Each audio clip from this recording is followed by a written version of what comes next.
when you are on the platform, you try to mute your microphone and video as much as possible, unless you're asked to do so.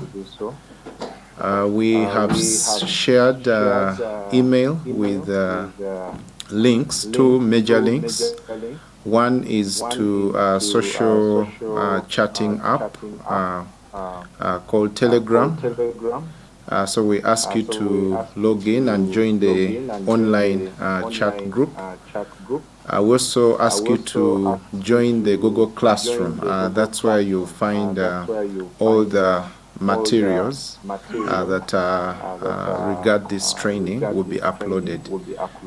We will be uploading as and as when we get more material, especially from the facilitators. I am going to project my presentation so that we can start formally, and so we'll give our colleagues who are joining maybe 2 to 5 minutes, and then we'll officially start. Thank you. And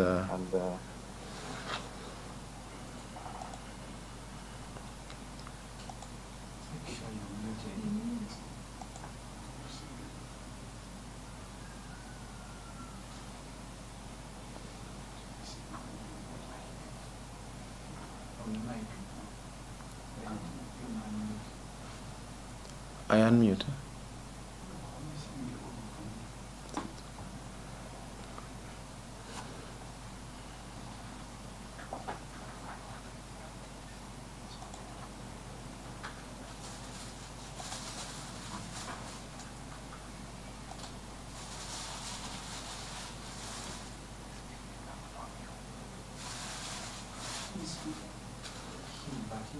I've muted. No, I'm not speaking as yet.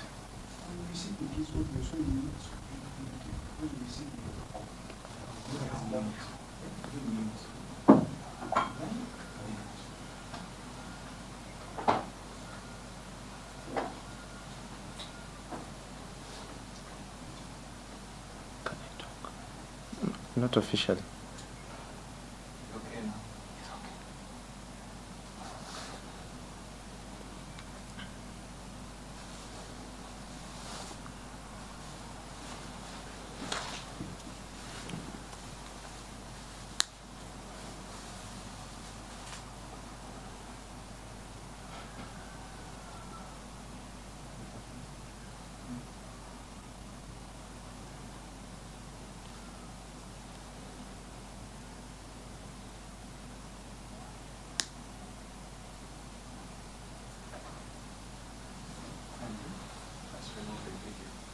It's off.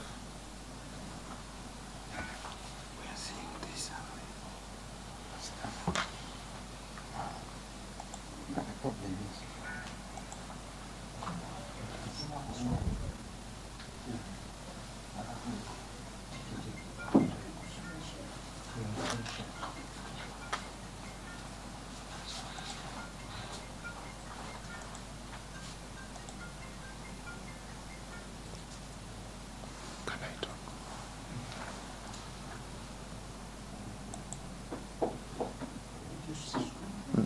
Have you muted? You've muted, so we can talk freely. Yes, so I'd given people like 2 to 5 minutes, so we officially start. Meanwhile, I'd projected my presentation. Okay. I'm receiving all of your presentation through my system. Okay. So you can mute and you can stop even your video so that you receive the presentation from you. Even if you're not using, even if you're not logged in Zoom, whatever you're doing on your laptop, we have it here. We have it. It's the one going for. Okay. So you can stop. Sheila. Ndimo presentation naye ajja kujja ku forestry. Forestry, School of Forestry. Munda. Ajja abuze forestry weri. So what are you saying? You're saying what? Sente meka. So this Even if he's not using. Meka antigenda genda wansi shila ndi mu training kugamba. I'll send someone. Remove his mic. Yeah. Even the screen share. 5,000 kale. I'll get everything. He doesn't need to be logged in on Zoom because we have his video. No, And we you're have going to his stop presentation. you stop the screen share, then the video, then the audio. You mute all everything, but you can still log in so that you receive the messages. Okay, because I need to be also hearing. Yes, that's why You we say can join with audio. but you can mute the audio, your mic, the video, and stop the screen share. Then you can pick everything from it. But he's the one presenting. Have you picked my presentation? Presenting him, so we are doing that way if he's doing it so. Okay, have you seen my presentation? Can I show Yeah, you? it's good. The PowerPoint? Do you have his PowerPoint? His video is here. Yeah, His but- PowerPoint is here. But do you have his PowerPoint? Who is running the PowerPoint? Who runs the PowerPoint? So I share it. Share it. Is it open? It's open. No, it's open. Send it to you. The screen, what you are seeing is your profile.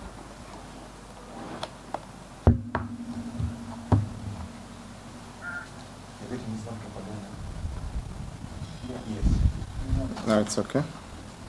You put it in full mode? Yes. And just maximize or But come on, it's what we are trying to share. He has to duplicate. Okay. Come on, and share. So this is the screen. this is your presentation. So whatever you're Your doing, video comes here. This is the laptop. all right. Yeah. Because if you're also doing video there, so we're doing it Dual. video. Yeah. And audio as well. Okay, we have your audio on that mic. So you'll be running your screen the normal way. Okay. Without sharing. Stop the sharing. Stop the sharing. No, I'm not sharing. Just a second. Then it's okay. I'm not sharing.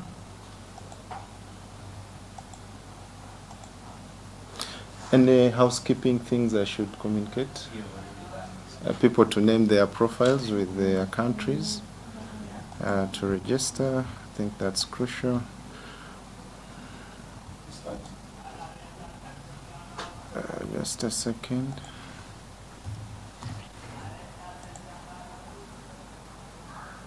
All right, we can start.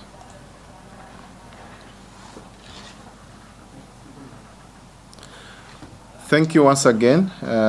It's a pleasure to see all of you. Still part of housekeeping, we want to remind all those who could be logged in but didn't register. It is important that you register through that link. That helps us as facilitators to track how many participants that we are dealing with.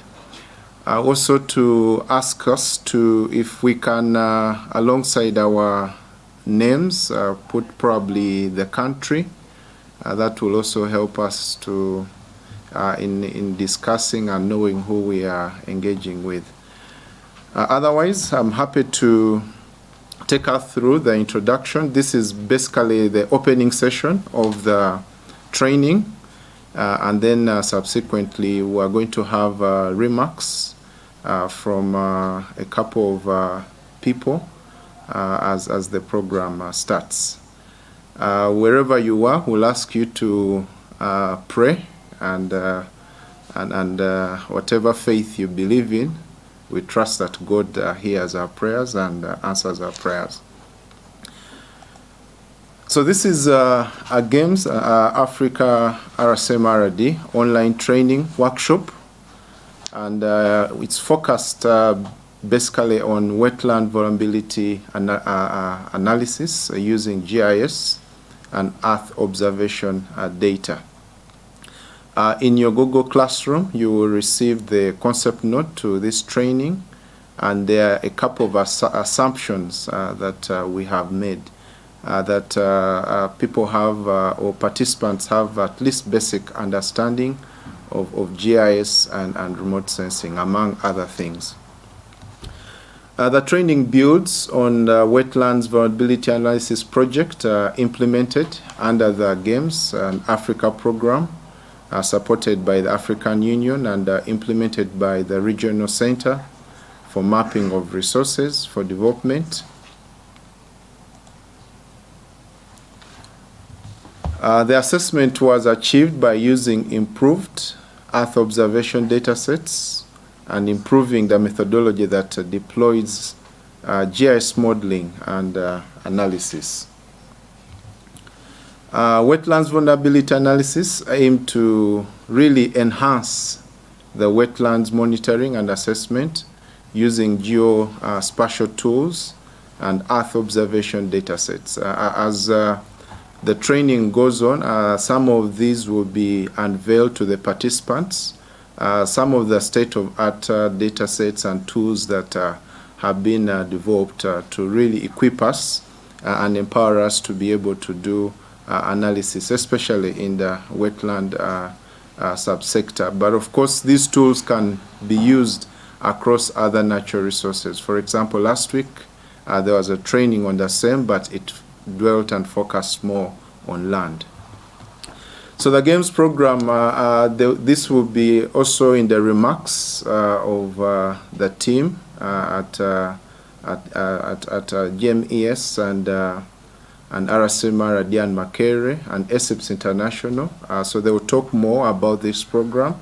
But this is a co-financed program by the European Union and the African Union. And the intent really is to address the growing needs of African countries to access and use of Earth observation, because there's a lot you can do, that we can do, that we need to harness this capability that is available, and really to achieve sustainable growth across the continent. So ESIPS International, this private firm, together with implementing partners, that's RCMRD. There will be remarks from them as well. And the Department of Geomatics and Land Administration at Makere University are the hosts for this 4 days training for stakeholders from all project implementing countries and those interested globally. We have participants from India, we have participants from Pakistan, and of course across the Africa continent. And it will be running for 4 days, basically from 2 p.m. to 5 p.m. Every day. The training will be a forum to disseminate some of the outputs and discuss methods developed and sharing experiences to the end users to achieve the Games and Africa Union objectives of really capacity building, use and development of Earth observation application. And of course, given the current challenges, challenge of the global pandemic of COVID, would have loved that this would be physical, but because of that, we have had to have this training online. So the objective is two-pronged. One, empower participants with the skills to use Earth observation data and tools in assessing wetland vulnerability. And secondly, equip participants with knowledge and skills of wetland vulnerability assessment tools and products in monitoring and assessing wetland vulnerability assessment. So we have run sort of a survey to gauge the expectations of the participants, and we hope that by the end of this training, would be able to have achieved these two objectives. Once we get them achieved, I think we'll count ourselves as facilitators, but also as participants, having had a successful training. The expected learning outcomes, we hope that once you go through this 4 days training, and of course we are counting on your dedication and commitment to the training, you'll be able to apply Earth observation tools and data in wetland vulnerability monitoring and assessment.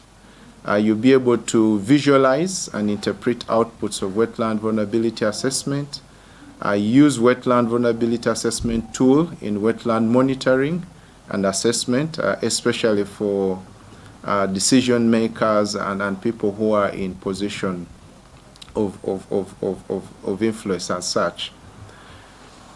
The outline, this is in the program, but I'll quickly run through it. One will have an introduction to wetlands as an ecosystem and vulnerability assessment and analysis.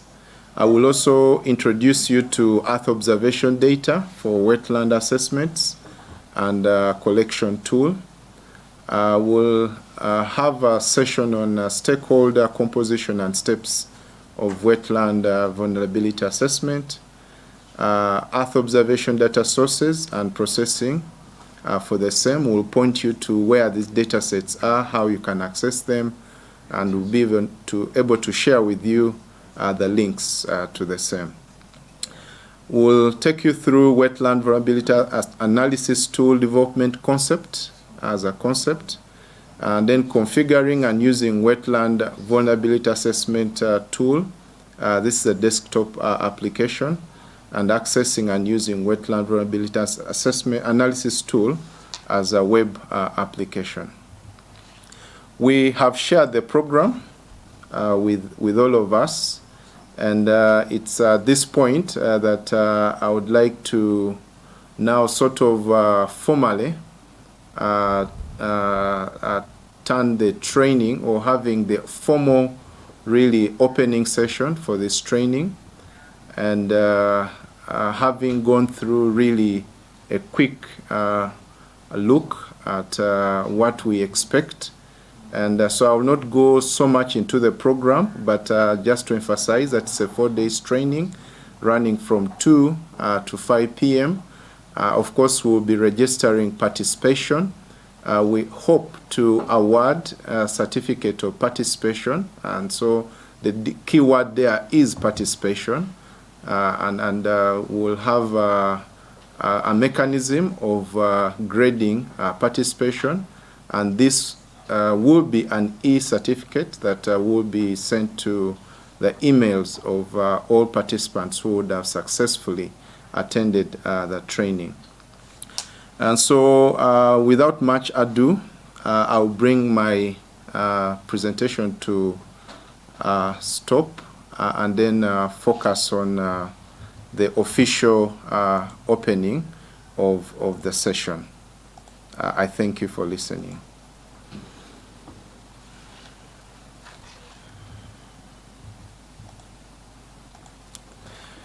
So in our midst, there are persons who are in charge of this program, and this is of course from the implementing partners, but then all the way to the African Union. And the last I checked, that I think about almost all of them were present on the platform. And so at this point, I would like to take the opportunity to invite Dr. Jane Bemigisha. She's the Executive Director of ESIPS International. ESIPS International is a private continental firm that works and deals in environment surveys and spatial tools. And they are part of the implementing partners and consultants in this particular program. So Dr. Jane, over to you. We shall unmute your microphone, and you're welcome to make your remarks to the audience. Thank you.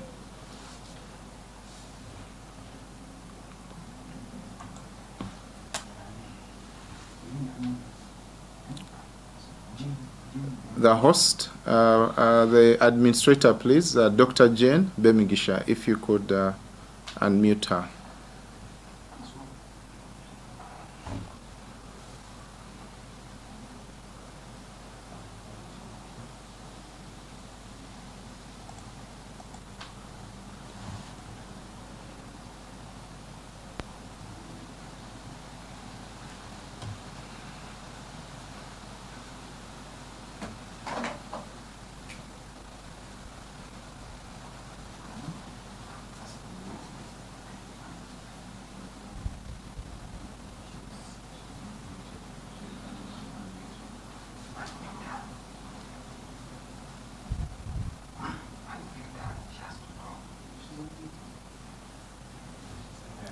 Yes, Dr. Jane, we can see you, and you've also been unmuted, so please proceed.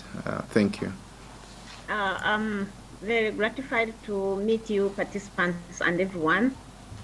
And first, I would like to recognize the participation of the African Union Commission from the Global Monitoring of Environment and Security Program of Africa, who are the apex institution that is spearheading the program under which we are training today. I would like to recognize the presence of RCMRD. I hope Mr. Degelo Sendabo is with us. He's been our leader at RCMRD from SIPSUA implementing the vulnerability assessment.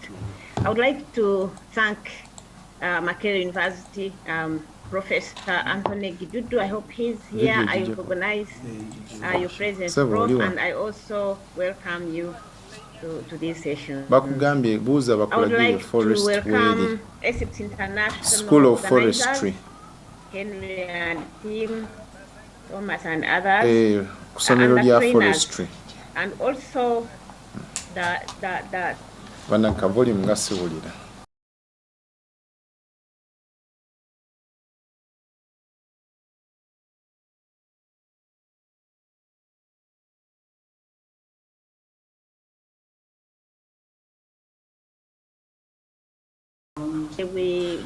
Dr. Jane, could you please increase the volume to your microphone so we can hear you well?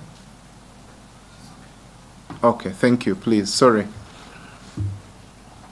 It was a lockdown situation, but we managed to put together the methodology and a tool to analyze and estimate threats to the wetlands. In the Eastern Africa region, we took 10 countries, as my colleague has intimated. And this assessment was a step to equip the region with a knowledge to manage better the threats that we identify. Therefore, you as participants, as you come aboard, it is that we build your capacity for the use.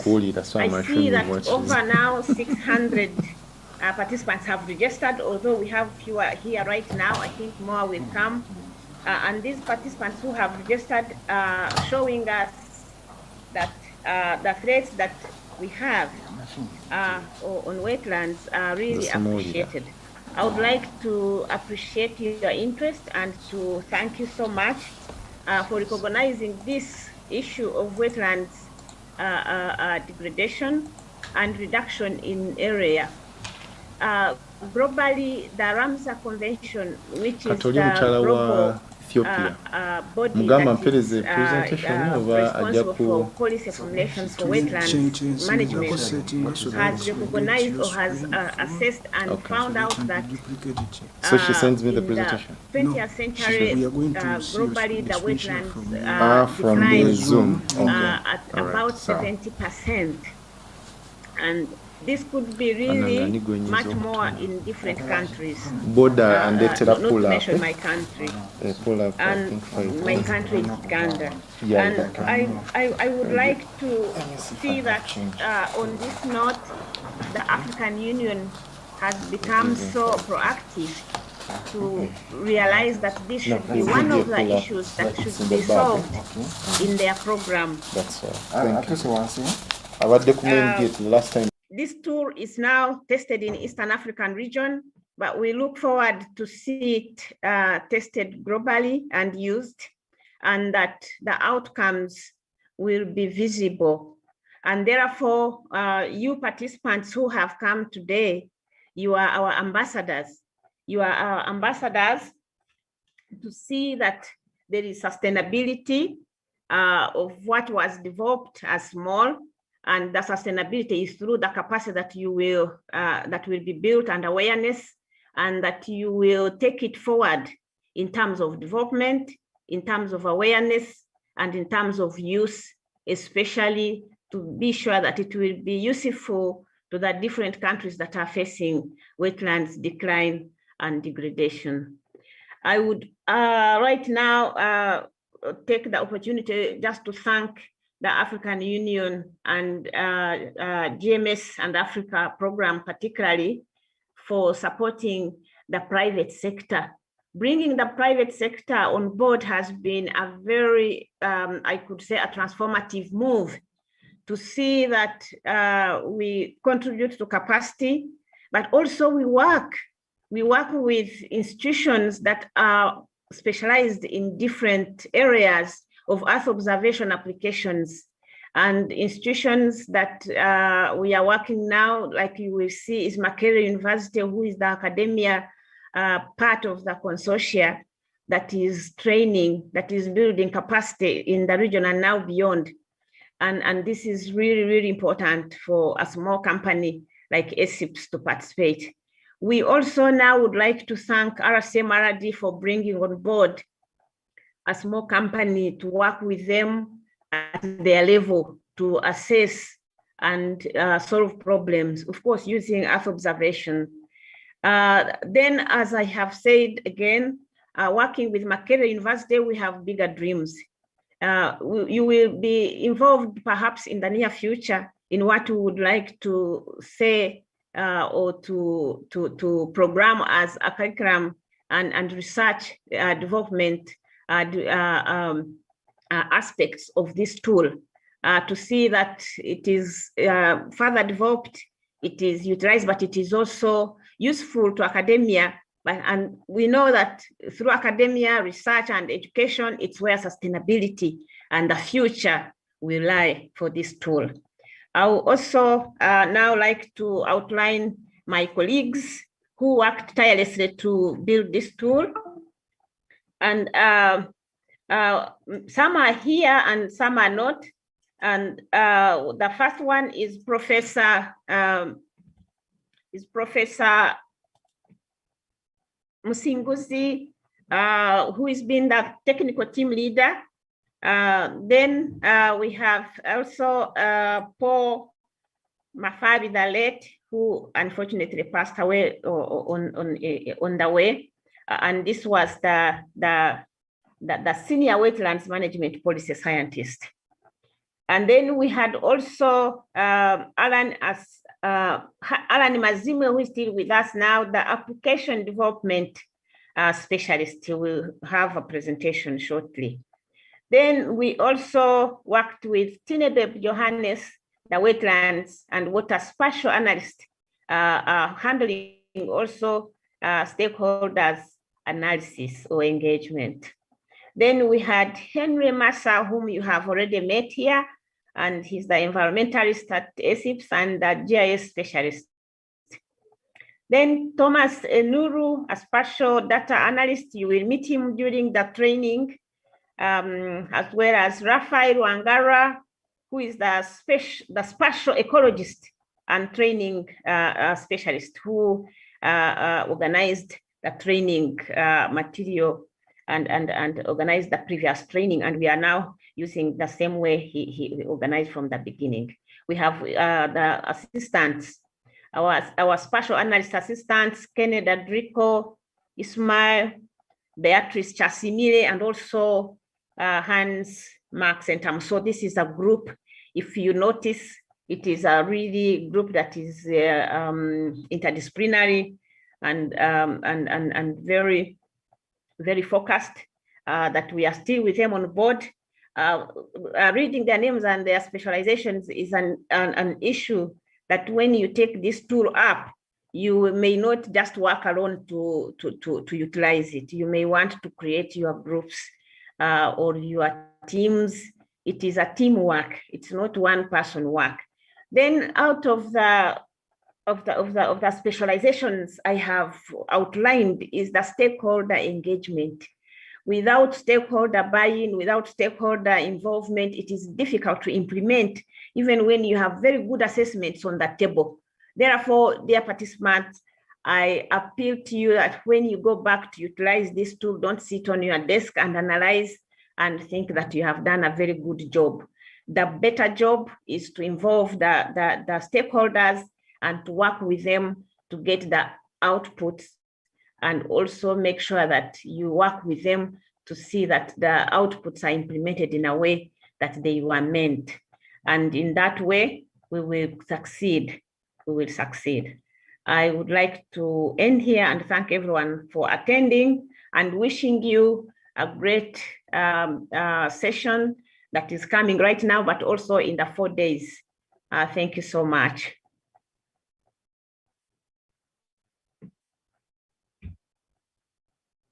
Over to you back, Henry.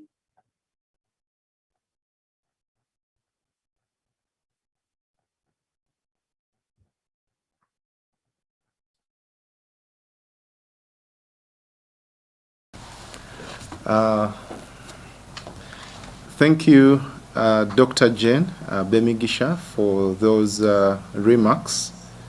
And without much ado, because we are trying to manage time, I'd like to take this opportunity to invite Dr. Anthony Kidudu, the representative of Makerere University, to give us his remarks. In fact, the university is the one hosting this training at this particular time. Thank you.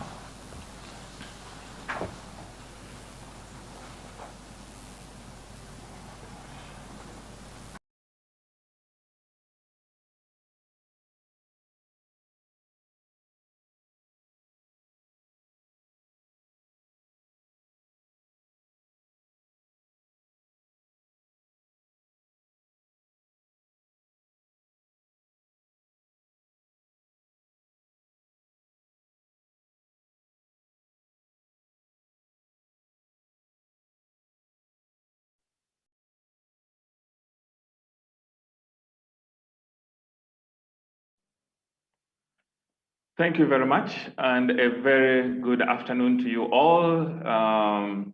Bonjour tout le monde, habari yenu, sawubona. Nice meeting you all, and thank you for being part of this training. As you have heard, I'm called Anthony Kidudu, and I am an associate professor in the Department of Geomatics and Land Management at Makerere University. And we are privileged to be coordinating this training. As you have heard, we all know we are in a pandemic, and a couple of things have come to mind. We all have been affected or infected by this pandemic in various ways, and we thank God for bringing us this far. One of the lessons that I have personally learned from this pandemic is the importance of lungs. And when Jen mentioned that we have lost around 70% of our wetlands, I was reminded of the analogy that people have made about wetlands, that wetlands are the lungs of the earth. And from the pandemic, we also know that if your lungs have deteriorated by 70%, your chances, you are inching towards a dangerous level, and your chances of survival will actually diminish. And linking this to wetlands, it also brings to mind how precarious the situation is if we do not curb this deterioration of wetlands. And so this training is enabling us harness the potential of geospatial techniques for us to make an input in the preservation of wetlands. And I would like to thank ACIPS for the great work they have done in developing this content. Ordinarily, we would have been doing this training face-to-face, but in the circumstances, we now are in a situation where we have to do online training. And so we're exploring new spaces. There are going to be new challenges. We're going to have new mistakes, but hopefully we shall learn from them day by day and get to a point where we're able to appropriate this technology appropriately.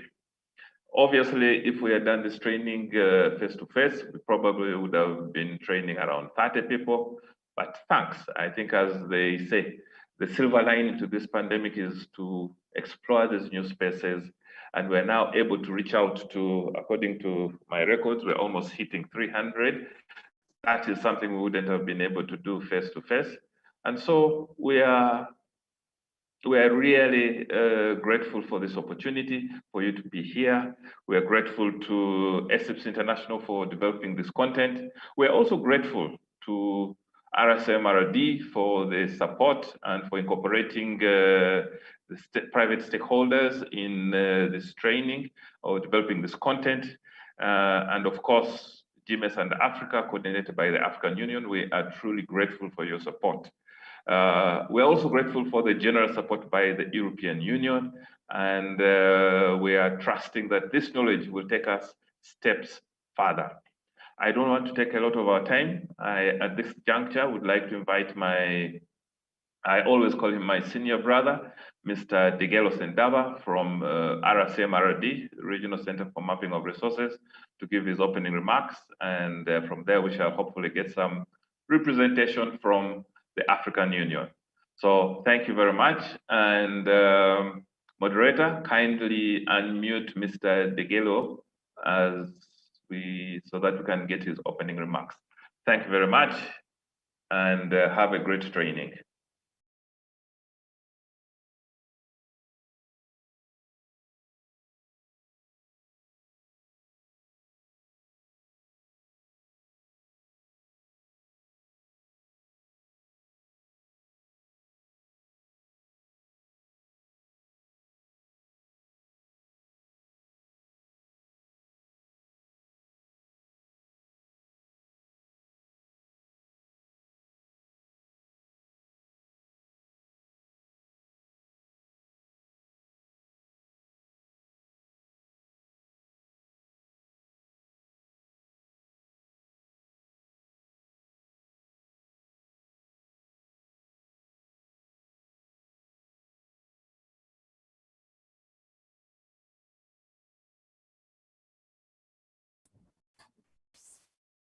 Hello, good afternoon.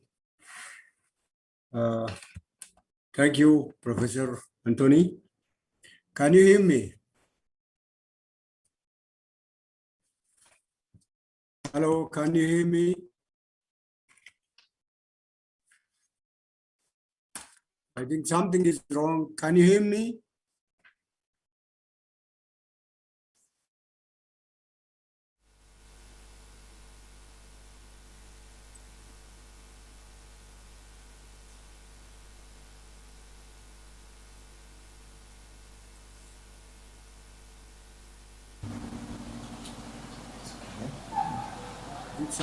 Something is wrong from the other side. Can you hear me? Yes, we can hear you. Okay. Thank you, Professor Anthony, Your Excellencies and distinguished guests, as well as trainees from different parts of the world, not only the continent. Welcome to this training. And first of all, I would like to congratulate Makerere University and the ACIPS for their active role played to facilitate for this training. And also, I would like to congratulate all of you, as well as African Union. Mr. Meshak is from African Union, who will officially open the training program. So RCMRD has been working as and as a regional implementing organization of GMS and Africa for Eastern Africa, covering most parts of the IGAD region plus the Indian Ocean Islands. So we had many successive trainings on different application areas and also tools developed, as well as others like training even decision makers or policy makers at the high level, government officials. This will be very helpful, the one which now we are going to attend it in the coming 4 days will be very helpful for the technical staff. When I'm saying technical staff, it's not only for the ones who run the software or something like that. All technical staff who will provide relevant information for planners, decision makers, as well as local users of that technology. In the future, we will have also more trainings. We are working on those ones. Hope we'll upload and launch the programs, and you will follow and attend.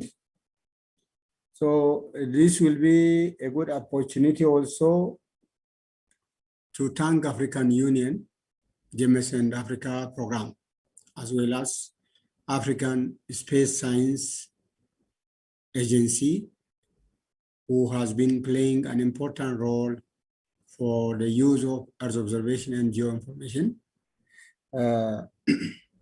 So without their contribution, we couldn't be able to work on these training programs. And again, finally, I would like to pass cards from my Director General, Dr. Emmanuel Kunziza, RCMRD's Director General, who couldn't make it now.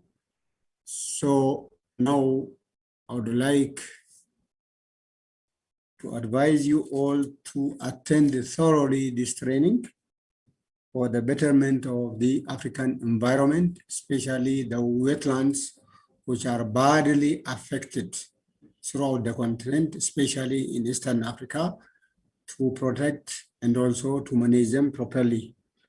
Thank you all, and I would like to invite Mr. Meshak from African Union for the official opening. Thank you.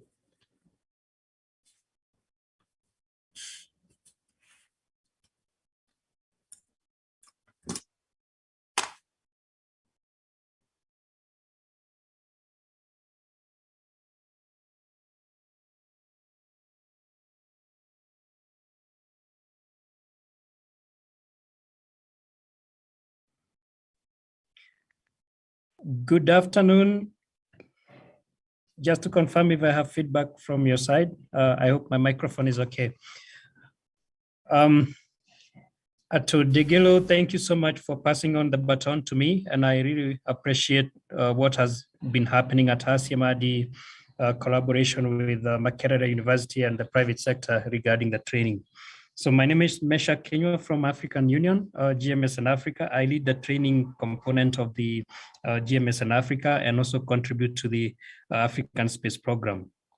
I have a small presentation to make, but I would like to first of all acknowledge Dr. Jane Bemegisha for leading this initiative of the training as the private sector. And I also like to acknowledge Dr. Jidudu Anthony, who has been instrumental in terms of training and coordination of training activities via Makerere University. Ato Degelo, you have been so efficient in terms of coordinating all the activities of GMS and Africa led by RCMRD. And we are happy to know that all the stakeholders are well engaged. And this training is just an indication of a lot of things that are happening under your leadership.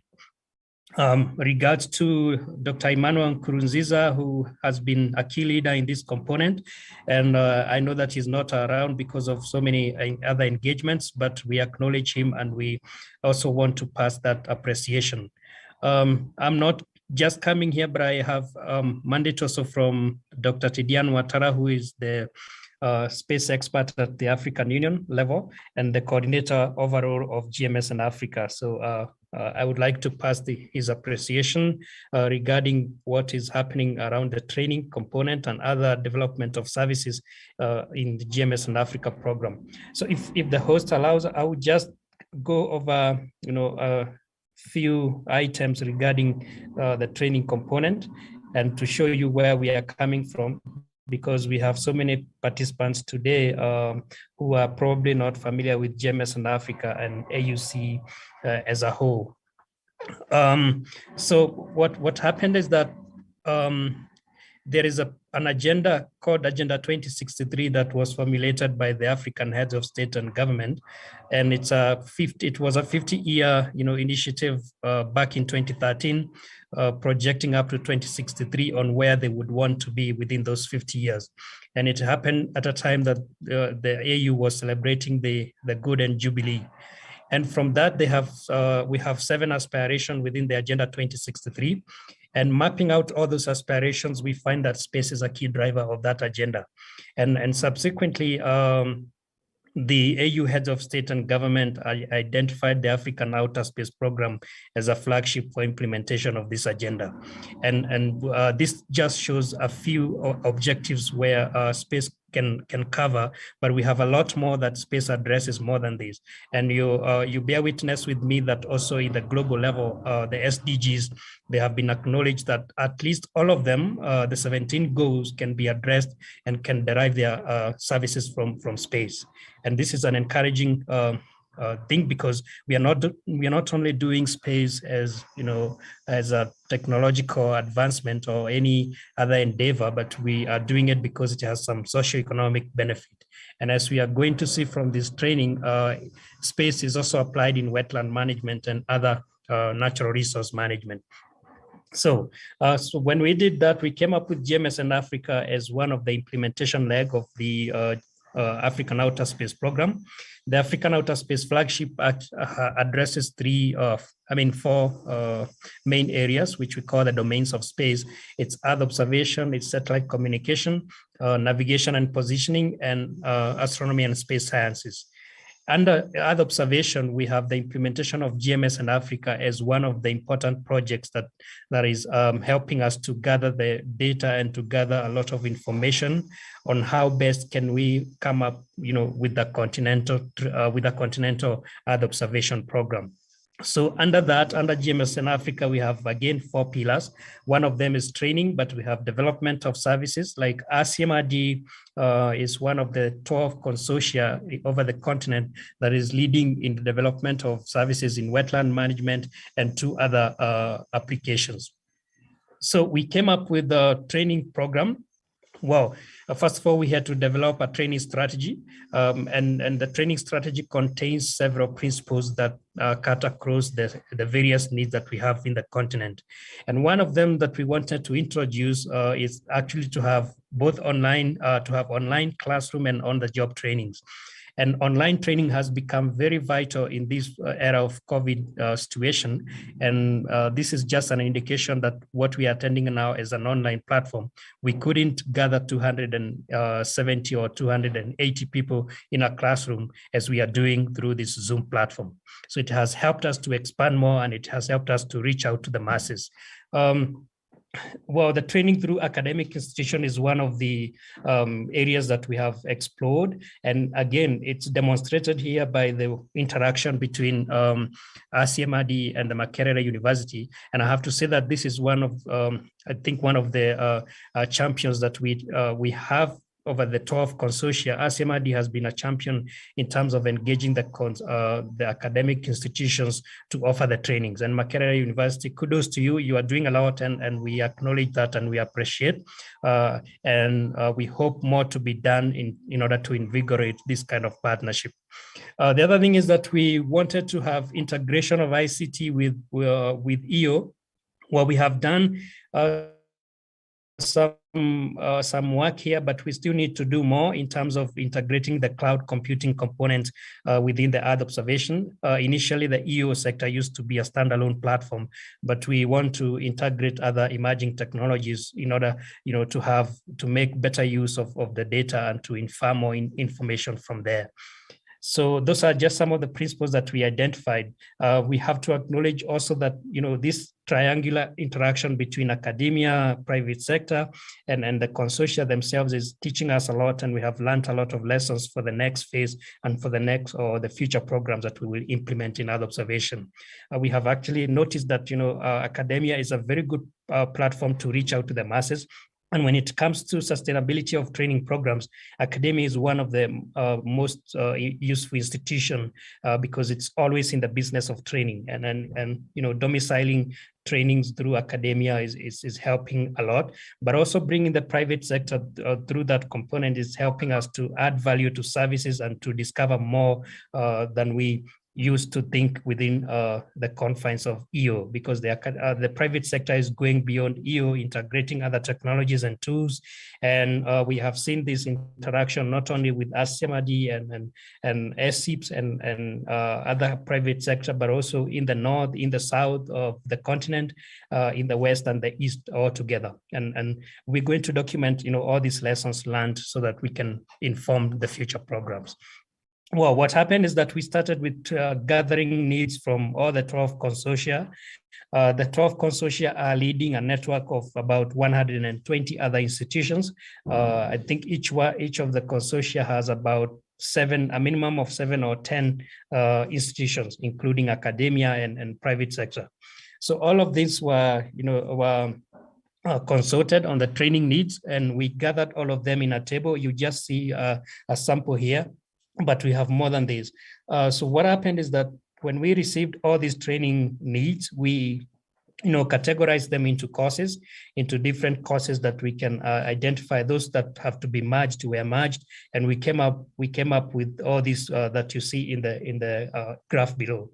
And well, this formed our catalog that then would inform us on how to continue with the implementation of the strategy.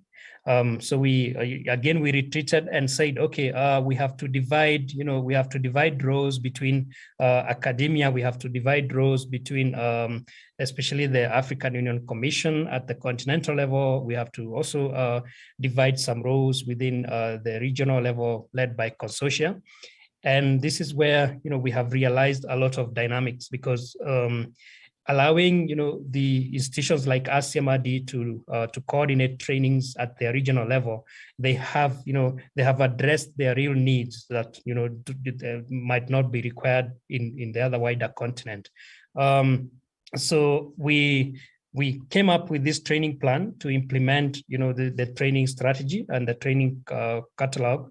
And we divided into the 4 pillars of GMS in Africa, which is data and infrastructure. We have services development, we have communication and engagement, and we have management courses.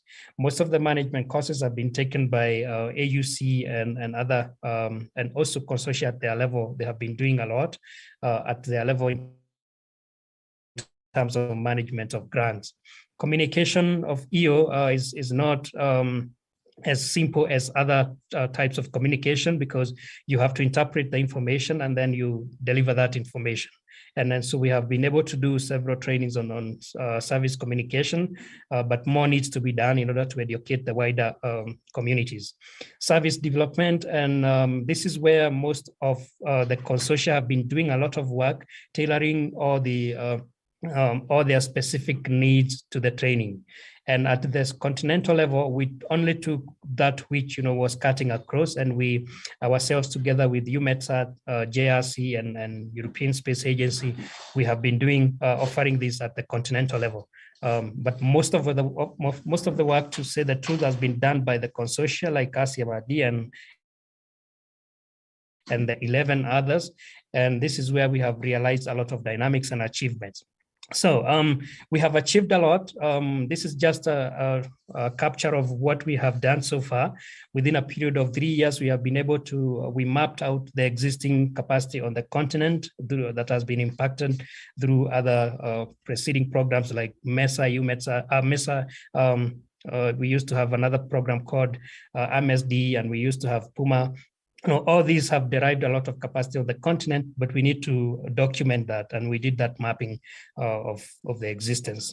Then we have done a lot of trainings together with consortia themselves, together with our assisting partners like GRC, UMETSAT, and we have realized about 3,000 trainings so far. People have been trained widely, and we have also developed a network of universities.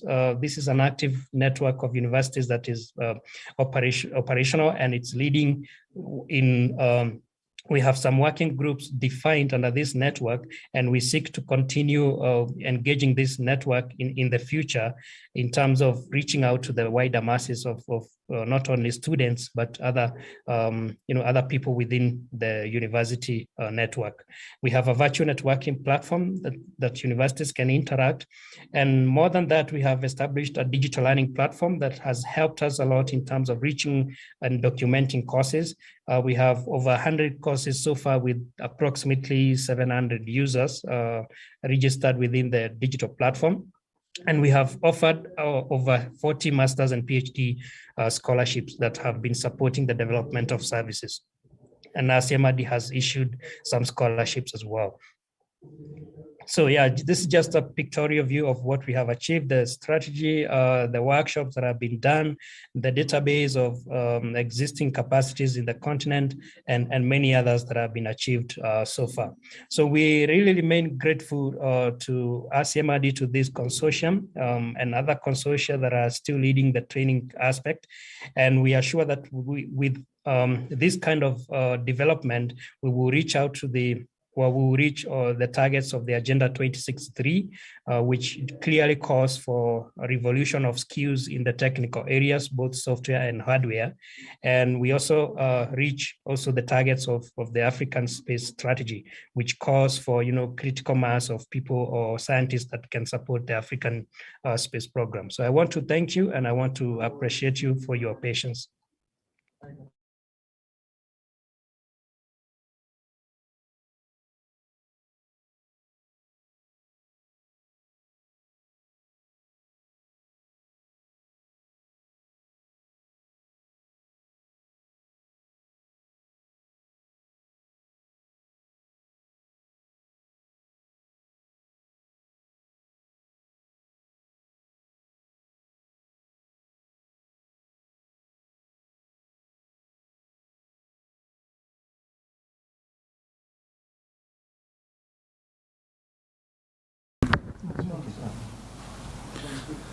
Thank you very much, Mr. Meshak, for those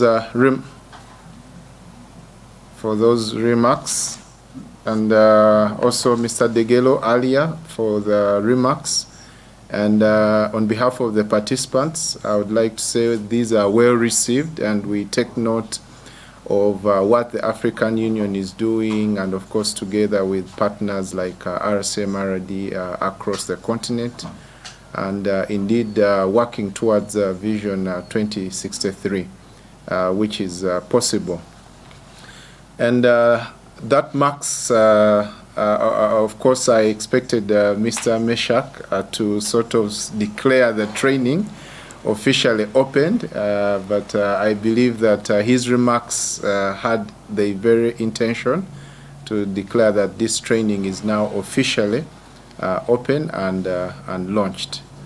And so, of course, virtually, members and participants, please, we will give a hand clap to everyone, and would like to assure you of the commitment of the AU, as already alluded, commitment of RCMRD and the partners like Makerere University and ESIPS International representing the private sector in this program. So, ladies and gentlemen, now we will now go into the technical bit, or sort of to say the actual training commencing. I would like to invite, I know Mr. Degel is quite busy, Meshak is quite busy, Dr. Gidudu and Dr. Jane, but we would want to invite you to stay in and at least participate in this opening session, rather first session that will take us through the introduction on wetlands. And with this, I would like to invite Mrs. Tinebeb Yohanes, all the way from Ethiopia, to take the floor and take us through the next session. Otherwise, thank you all for sticking here. Our numbers have been constant, and that is a good indication that people are attentive wherever they are. They are listening and taking notes, and we know that we'll definitely achieve our objectives for this particular training. We have posted, Tinebeb has posted a couple of questions. The chats are open, so please, I like it. People are posting their names and their institutions and countries. I think that is good. So please feel free to introduce yourself in the chat platform. But importantly, there are 4 broad areas that we would like to discuss towards the end of this session that Tinebeb will handle. So she has posted these questions, broad questions and category and areas for reflection. We know we are dealing with a multifaceted and diverse expertise of participants. And so we'll cluster you at some point. And this is an engaging training. It's a participatory, and it's not one person sitting one side and talking to the class. So we'll try to make it as participatory as possible, as much as the tools and the gadgets allow us to do so. So please follow the chats as well as you attend and listen to the talking and the discussions. Thank you. So over to you, Tinebeb.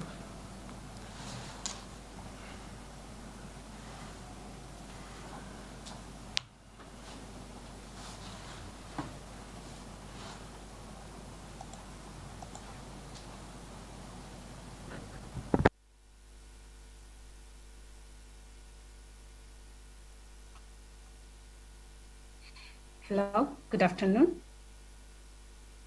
Can you hear me now? Okay. Welcome to this webinar, successive training on wetland. I would go through a number of presentations that are highlighting about what we have done in terms of wetland vulnerability analysis.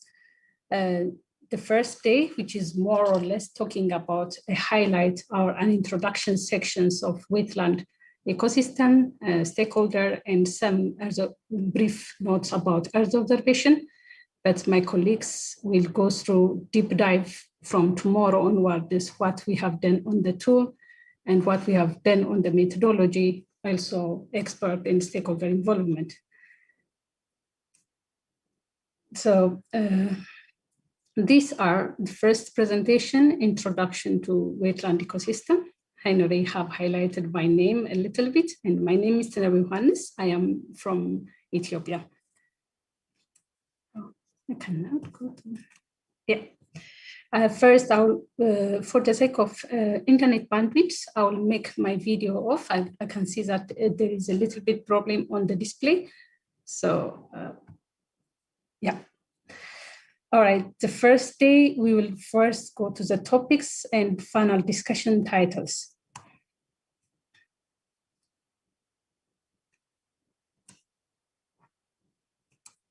Let's go to the second slide. I do not know what's happening.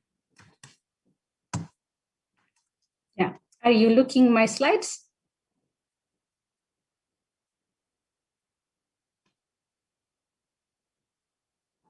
Okay. Yeah, the schedule of day 1 would be first, I will go through introduction of wetland ecosystem, and it will be followed by a healthy break, which is taking 5 minutes.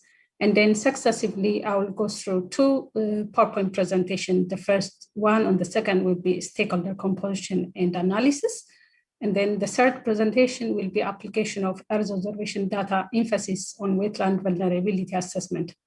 And then at the end, we will have a panel discussion, which takes about, we believe we will get time to discuss a panel in about 40 minutes. And the last one is the question and answer, which takes 20 minutes.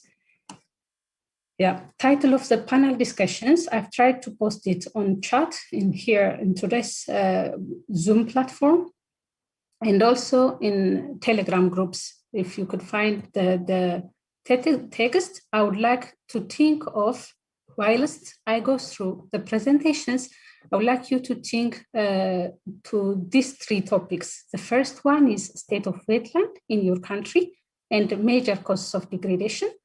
And then the second one is what initiatives are being put in place. And then the third one would be, what are your recommendations?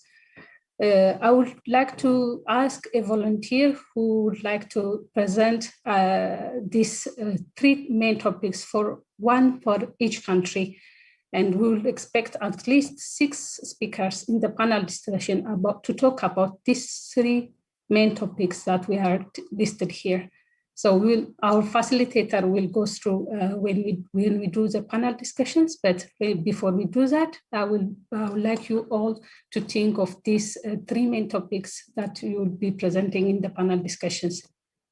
And then I will directly go to the presentations. And what are wetlands?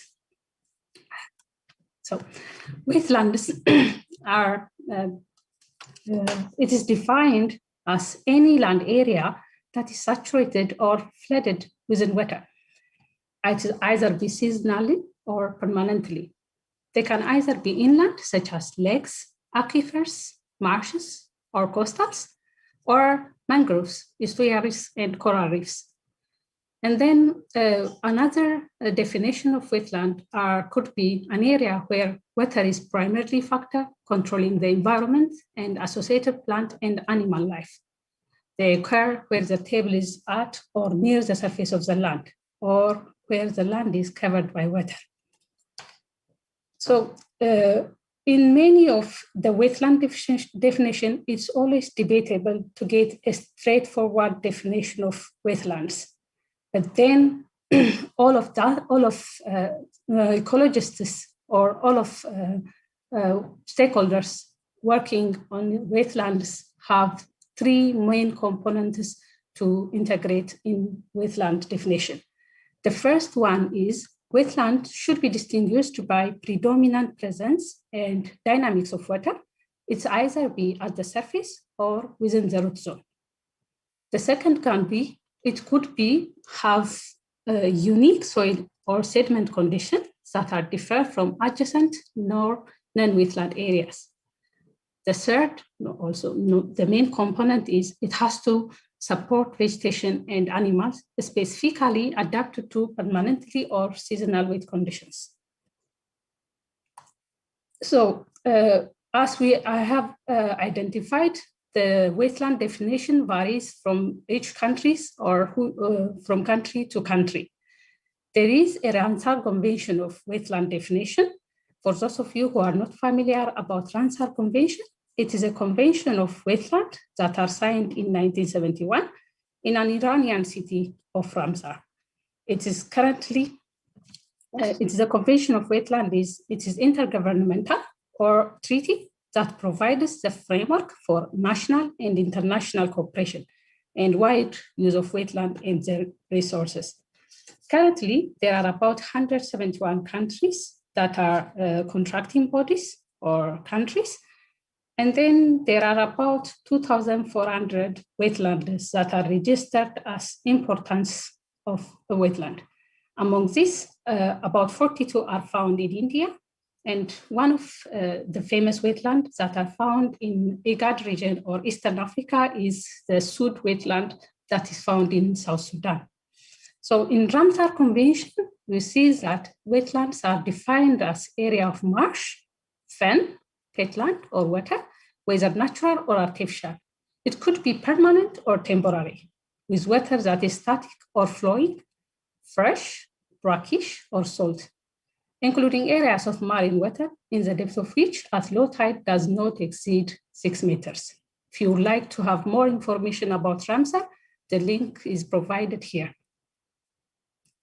So the next one is, apologies. You cannot see the title because there is the Zoom have, yeah, sorry about that. Yeah. The next one, I will talk more on the wetland ecosystem. What is a wetland ecosystem? It's an ecosystem of a geographic area where plants, animals, and other organisms, as well as their physical environment, interact, forming an interconnected system. It also contains biotic or living parts, as well as abiotic factors or non-living parts. As an ecosystem, it's characterized also by waterlogged conditions, either permanently or seasonally. It also has a factor that distinguishes wetlands from other landforms or water bodies in the characteristic vegetation of aquatic plants adapted to the unique hydric soil. So the soil would be, as we mentioned in the wetland definition of 3 main components in the previous slides, it should be a unique soil type, which is hydric soil, and waterlogged conditions.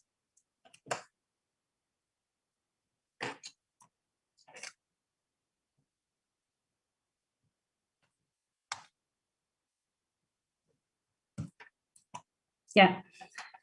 In this, of course, wetlands are a complex ecosystem. And in this diagram, we try to basically show the interaction between plants and animals, or on terrestrial bodies, which is found here, or aquatic bodies, which is found in this system. And then this overall entire diagram shows an interaction of ecosystem in each plants, animals, and then these 2 kinds of systems in the Earth planet. So graphically, we would like to see wetland ecosystem into 3 main components. The first one is terrestrial system, and then the second one is a wetland system, and the third one is deep water aquatic system. Under terrestrial system, we could see the hydrology part, which is usually dry, and then on the wetland system, which is intermittently to permanently flooded, and then on deep aquifer water system, it is going to be permanently flooded. And then the second category, we could see that on terrestrial system, we see biogeochemical role, which is only the source. And then on the wetland system, the source, sink, or transformer will be integrated. But then when it comes to deep water aquatic system, it's going to be only a sink. And when we look on productivity side, we see that under terrestrial system, the productivity will be low to medium. And when under wetland system, it's generally high, but sometimes it could happen that it could be low. And then in deep water aquatic system, it's generally low. When we see on wetland system, especially on productivity, it is generally high. So people's attention have been more attracted to wetland when it comes to, especially for developing countries who are more generating income on agriculture. So that's why we are, it's thanks to the Africa Union that the wetland is now currently attracts a lot of attentions. And that's within this, that's why we are integrating Earth observation data set to look more on wetland areas. So first we go to what are the types of wetlands. In our category, we try to see there are 4 types of wetlands. The first one is marshes, as you could see in the picture of marsh under the text of marsh. And then the second one is swamps, where we could see water bodies, which is more of water, and then it's surrounded by terrestrial bodies of grasses.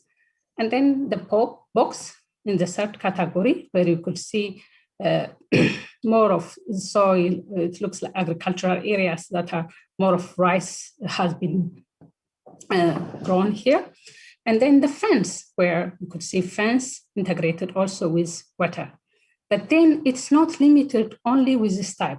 As the definition of wetland, even the classification is different.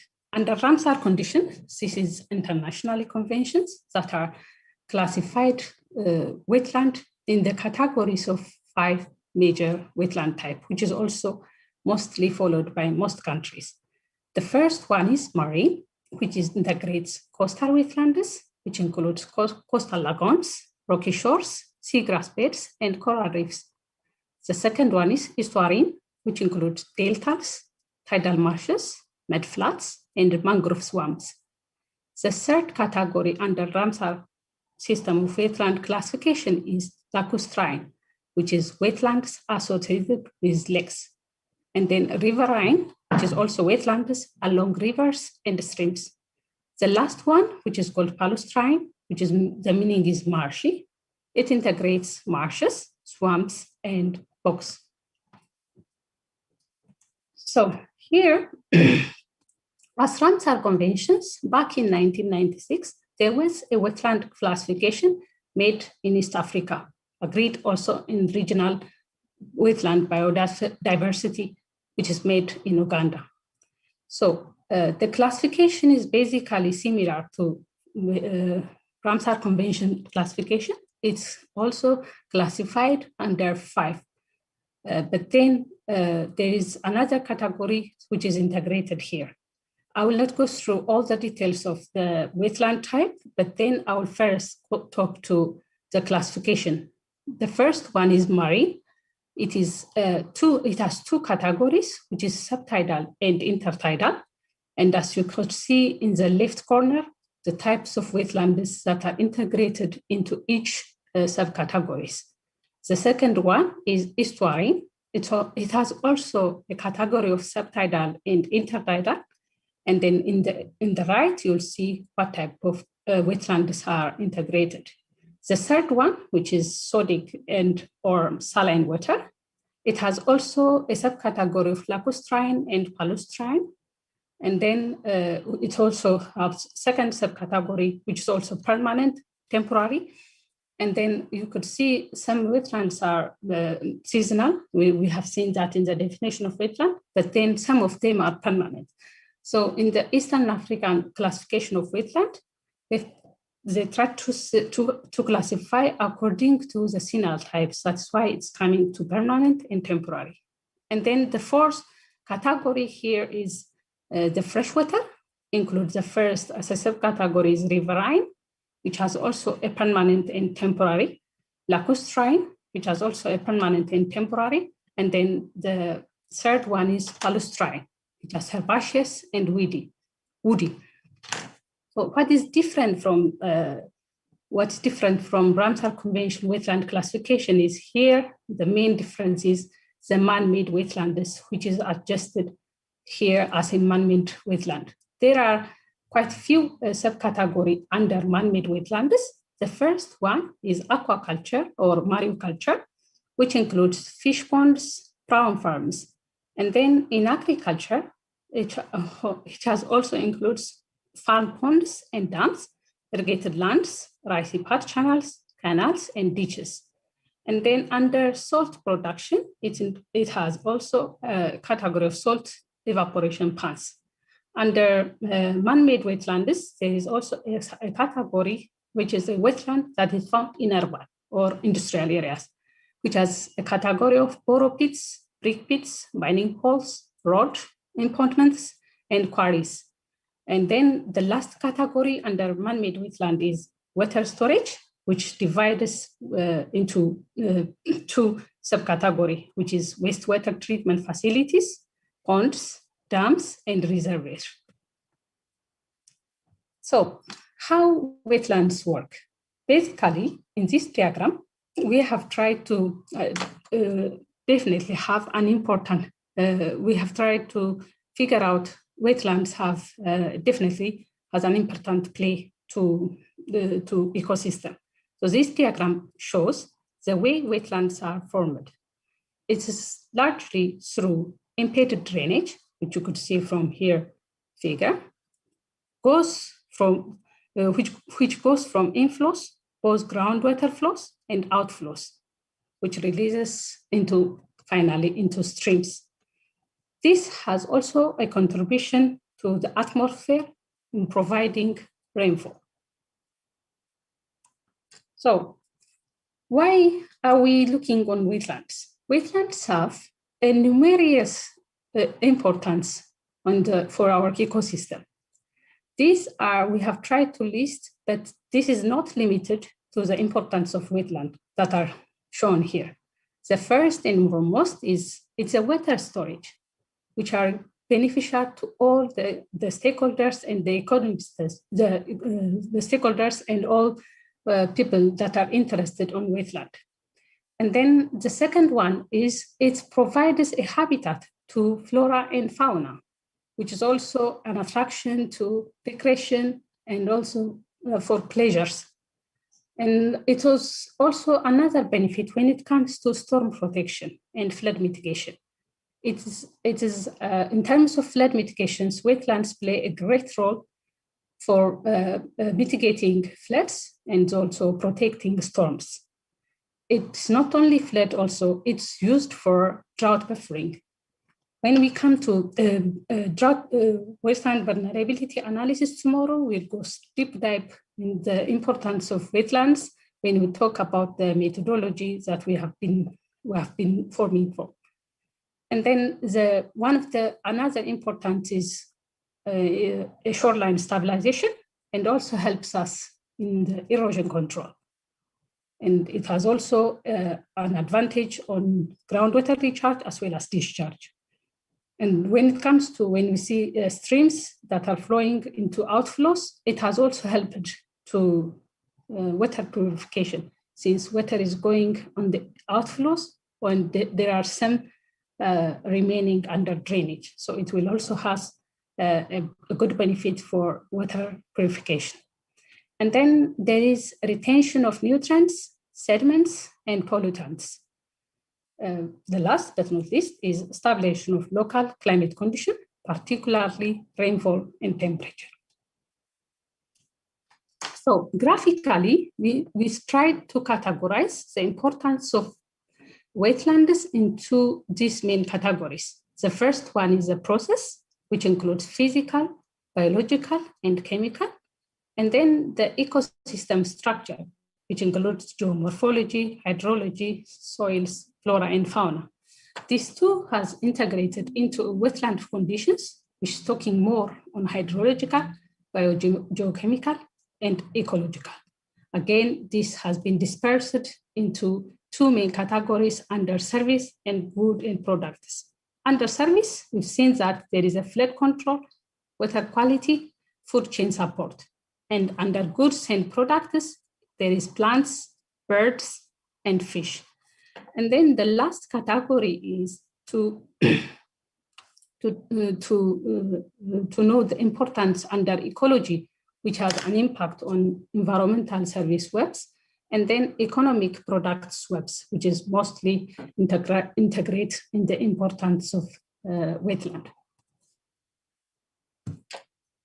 So as we see the importance of wetland, there are numerous importance, but how about the threats that are currently facing? Dr. Jane have already mentioned that 70% of wetland has already, under Ramsar Convention, it's already integrated into a threat of wetland that is currently happening in our wetland system.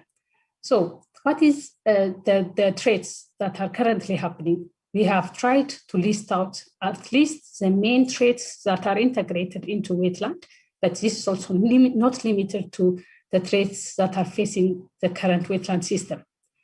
Because despite their importance, they are being modified or reclaimed, and often driven by economic and financial motives that the threats to existence of wetland issues. So what the main threats of the wetland is agriculture. When you talk about agriculture, wetlands have often fairly flat areas of rich organic soil that is highly productive agricultural land if drained. And for this reason, many wetlands have been drained and converted to agricultural lands. These are the first threats that has been identified even for all Eastern African regions of 10 IGAD countries, sorry. And then the second threat is the mining. The mining is also integrating of wetland, of soils for peat, coal, clay, sand, gravel, minerals, gemstones, phosphate, and other minerals. That has been a major impact on wetlands. The third one is grazing. Overgrazing harms wetlands through soil compaction, removal of vegetation, and stream bank destabilization. Of course, wetlands offer some of the best forage for livestock, as well as a water source and cover. So livestock tends to spend disproportionately large time in wetlands.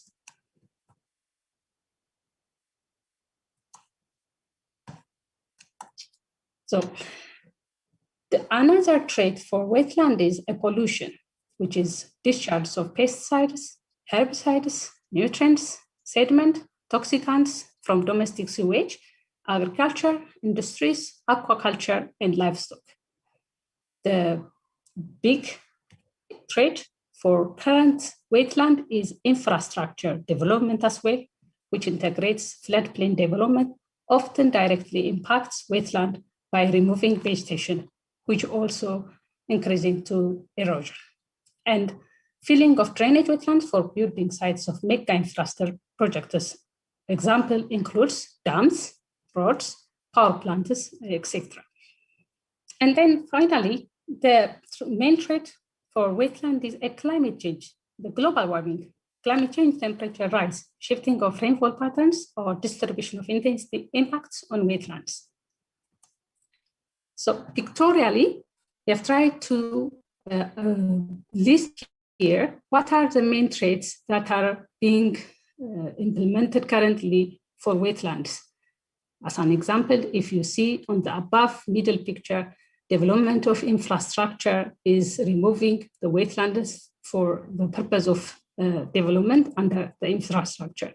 If you see the first picture on the left, you could see a pollution of plastic bottles that are responsibly been fallen on the wetlands. Some other examples has been identified here as a picture.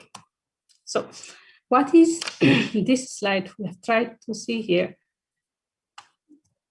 what are the potential solutions to wetland degradations. We have seen that there are also numerous potential solutions that could be easily been figured out, but then we see that these 6 or more potential solutions would be more applicable that are facing the wetland currently for our wetland system. The first and foremost is empower communities to safeguard and restore wetlands. We have seen that we will talk more on when we talk about stakeholder engagement, how the communities in the wetland system has a lot of impacts when it comes to wetland. So empowering these communities, we believe that it will be safeguarding and restoring wetlands. And then the second one will be strengthening wetland law enforcement and governance. We trust that decision makers will also play a great role when it comes to wetland importance. So as a potential solutions, strengthening wetland law enforcement, integration of policies will also have a great impact for solution of wetland degradation. The third one is strengthening institutions responsible for wetlands management and conservation. So this is also the third category. If we strengthen institution, we'll believe that there will be a change when it comes to the wetland management and conservation. The fourth one is protect and conserve the remaining intact wetlands. It's believed that communities, if they protect and preserve, the wetland will remain intact in the wetlands. So this is also a good component for wetland solutions. The fourth one is rehabilitate and restore degraded wetlands. If there is a potential to rehabilitation of wetlands, there is a huge impact when it comes to restoration of wetland degraded or restoration of degraded wetlands. The fifth one, the last one is promote sustainable aquaculture, fisheries, and agriculture. So thank you for your time. And I would like to have to remind you again to go through the titles, the topics that we shared in chats or in Telegram group, the topics that we will have at the end of the presentations. And then we'll have now a 5-minute break, a health break. And I will go back to Henry to remind us the time and also to notify us the successive program. Over to you, Henry. Thank you very much.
Thank you, Tinebeb. As we take a short break, please, if you have any questions, please do post them in the chat.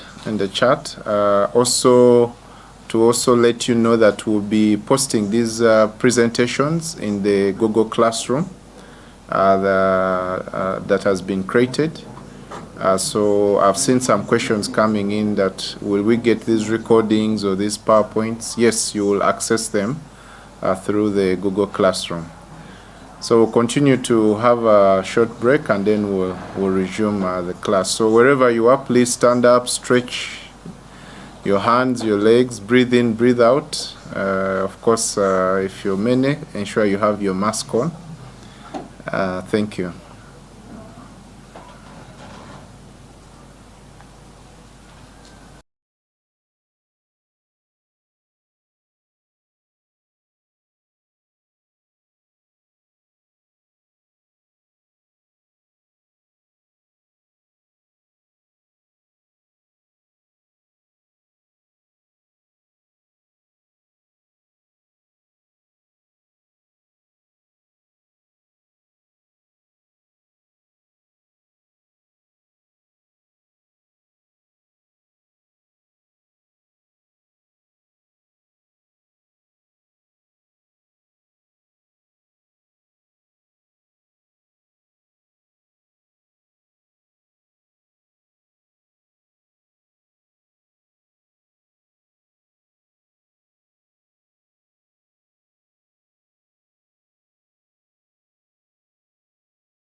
Yes,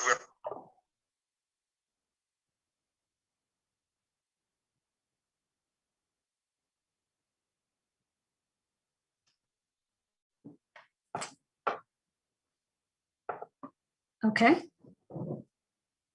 Can you hear me?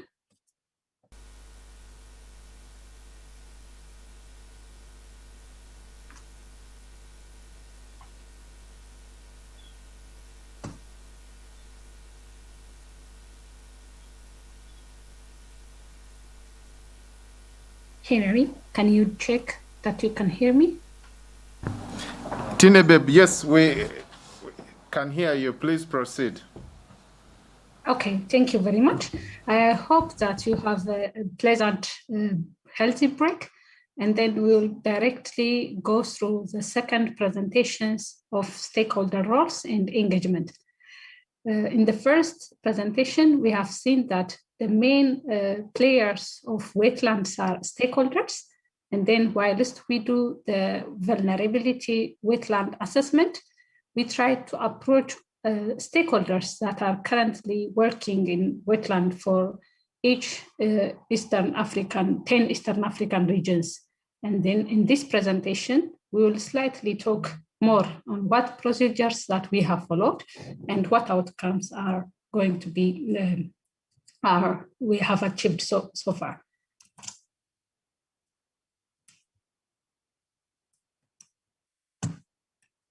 Okay, the presentation includes, the first section is the introduction sections, followed by stakeholder mapping. And then it's also followed by stakeholder influence and interests. What are the key findings? And then the fifth session will go into deep dive on the challenges and lesson learned. Yes? If you could reshare the screen or your presentation. Oh, we're still viewing the earlier one. Oh, sorry.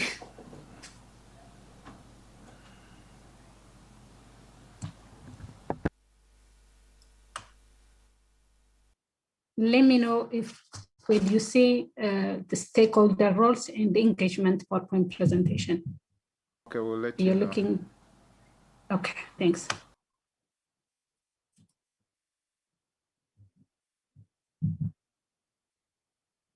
Yes, we can see it. If you can just put it in the presentation mode. Okay, great. Thank you.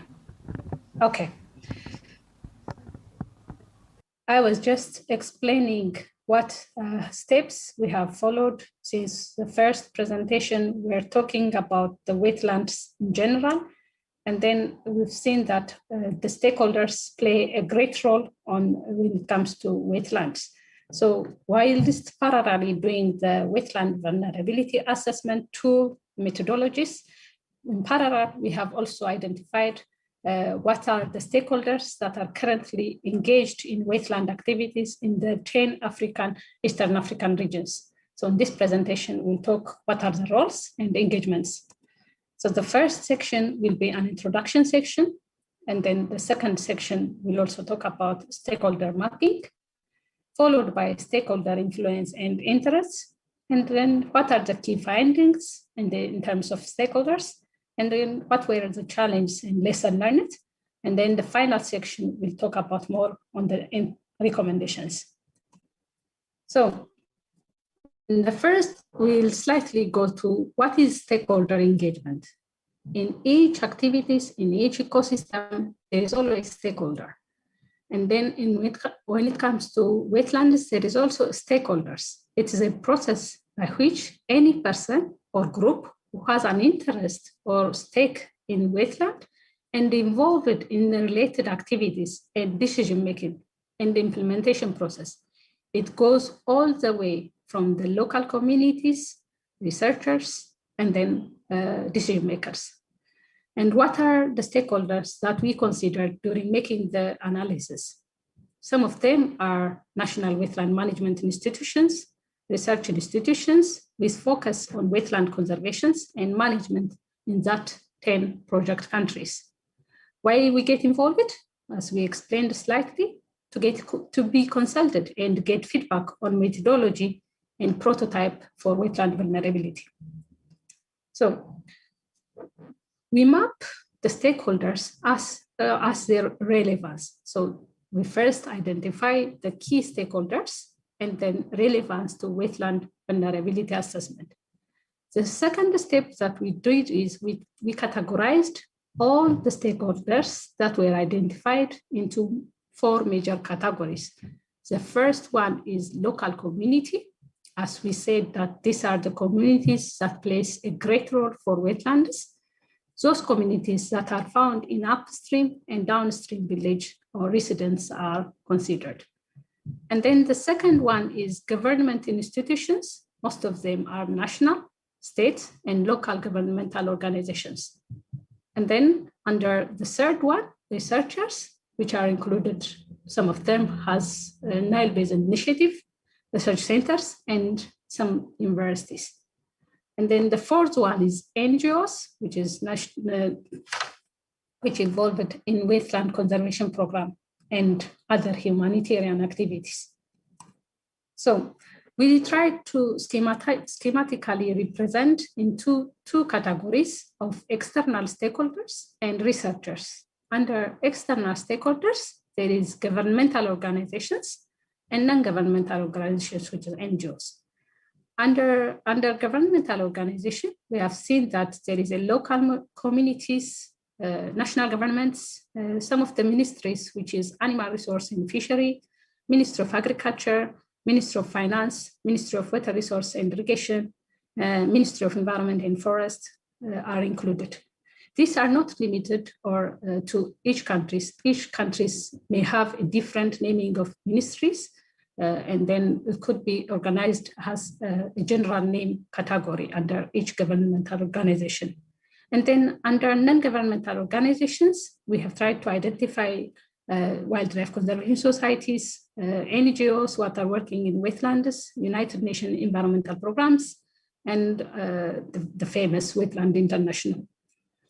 And then under researchers, we have mentioned before, we have integrated Nile Basin initiatives and some of the universities.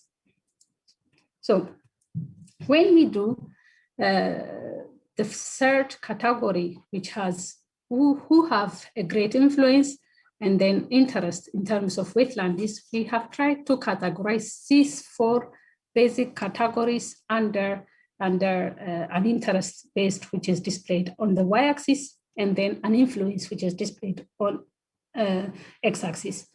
If we try to schematize this, let's say, for example, researchers have seen that there is a less interest for the wetlands because they are more focused on their research. Maybe they would be a university graduate to be able to graduate and more or less try to identify what are the traits or the importance of wetland or bring any analysis as based to when it comes to wetland. But then they will also have a less influence on when it comes to decisions in terms of wetland. This is not meant to mean that they have less influence or less interest, but when we compare to other stakeholders such as NGOs, local communities, or national and local governments, doesn't mean that they have low, but relatively they have lower interest in influence in wetlands. But when we see local communities, which is categorized under C in the top right corner, seeing that local communities has a great interest because they are the one who are facing the wetlands next to their own neighborhood. And then they have also a higher influence since it belongs to them. They have the responsibilities to make sure that the wetland is utilized or it's conserved. So the local community is a great, has a much higher influence in compared to researchers or national, which has parallel to interest when it comes to influence. They have parallel influence when it comes to wetland, that is national and local government. So when we do stakeholder mapping or stakeholder engagement, we have a focal person for each country that we have tried to display here by their name, co-contact, and their institution and for each country. For example, for Ethiopia, we have an institution of Spatial Information Institute and then Spatial Information Agency.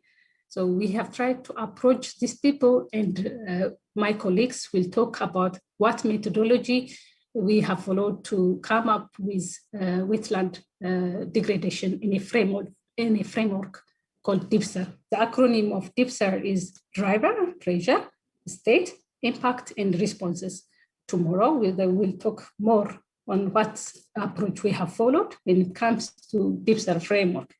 But what we did were previously, we formed a questionnaire that integrates these 5 DPSIR framework systems and send all of them virtually to fill all the questionnaires that are integrated in each country. So we received a lot of responses when it comes to each wetland activities that are currently happening for each country. So we are grateful for those people who were very active in helping us to collect all the data sets that are for each country.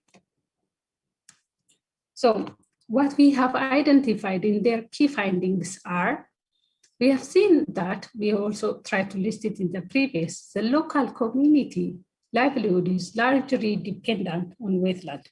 Thus, they are the key players for wetland conservation. And then we have seen also that NGOs have a higher interest in conservation of wetland, but have less influence on wetland conservation. So the third one is researchers, which have relatively lower interest and influence on the conservation of wetland. Finally, what will happen to the national and local government, we have seen that political power to oversee and handle all intervention related to wetland conservation and management. So in doing so, what were our main challenges and lesson learned were? The challenges what we have been facing is, as we have all said in the previous, the COVID-19 pandemic restricted us to only make virtual meetings with all stakeholders. And then the time that we have been given was very limited when it comes to stakeholders. But we are so grateful in collecting all the data sets that the stakeholders has been providing. And then for lesson learned, we have seen 5 lessons, which is not also limited to this.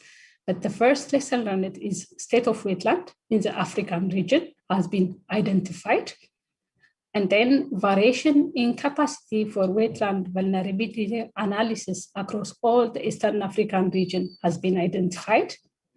And then opportunities for accessibility to Earth observation data and tools has been identified, because we have seen what kind of Earth observation data has been currently being utilized for each country.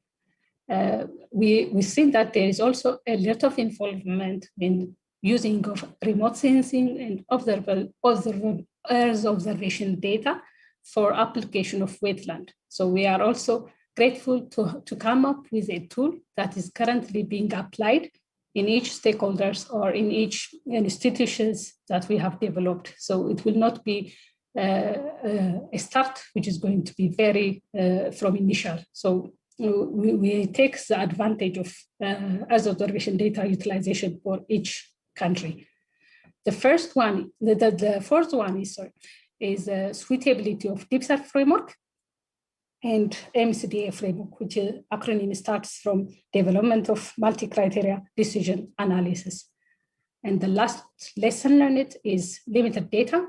Of course, especially for Eritrea, Somalia, we have seen that there were a lot of limited data access, and then the literatures were not actually accessible, but we at least try to integrate these 2 countries in terms of phone calling, what's currently happening in terms of wetland. So there were very limited data and literature for wetland vulnerability assessment, especially for those 2 countries.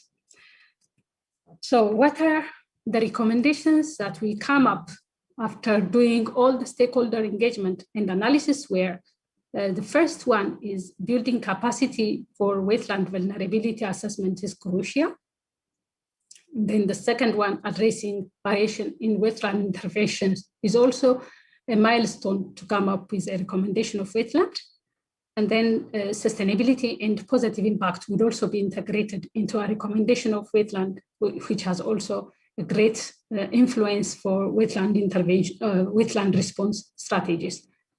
And then we've seen that if there is a building of a platform, like what we have done as under the tool, will be for continued collaboration, will also have a great impact and is backstopping of wetland degradation.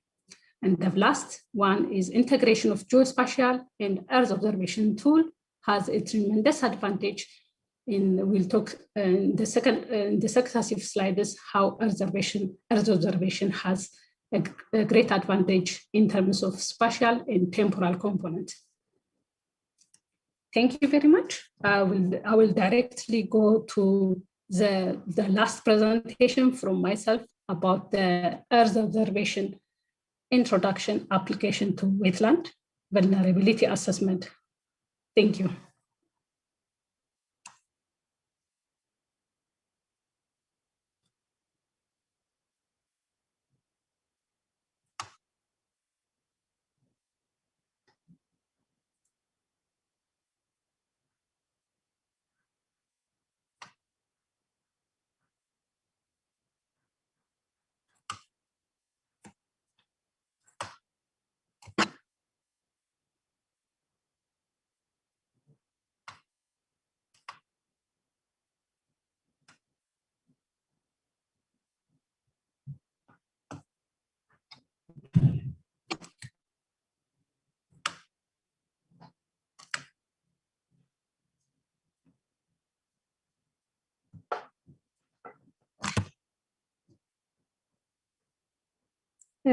Before we go to the presentation, I would like to invite you a video of application of a slide video that were made by European Space Agency about the application of Earth observation.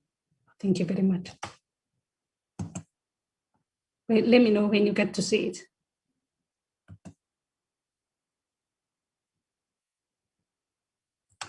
Henry, can you able to see the video?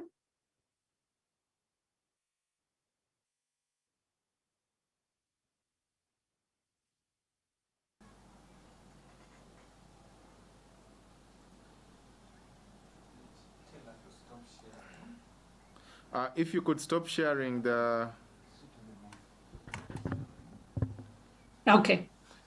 Stop sharing the screen, then you play the video. And remember to share the audio as well. Okay. I was just doing that. Let me know. Okay. Okay.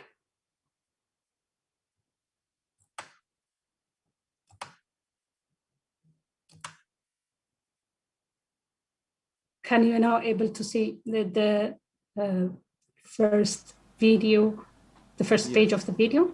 Yes, yes. Okay, okay. Share the sound. Sorry? Share the sound of the video. Let's see if we can also do it from here. Can you now hear the video?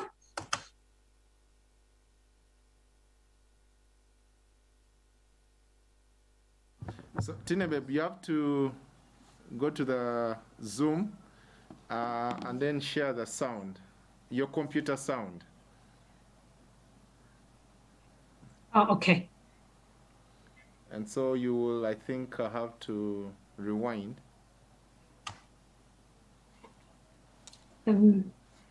If you have the video, can you please be able to share? Yes, if... I think you have it in, okay, okay, please. I don't have the video downloaded, Tinebeb, but if you send me the link, we can stream. Okay, one moment, please.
Tinebeb, Yes.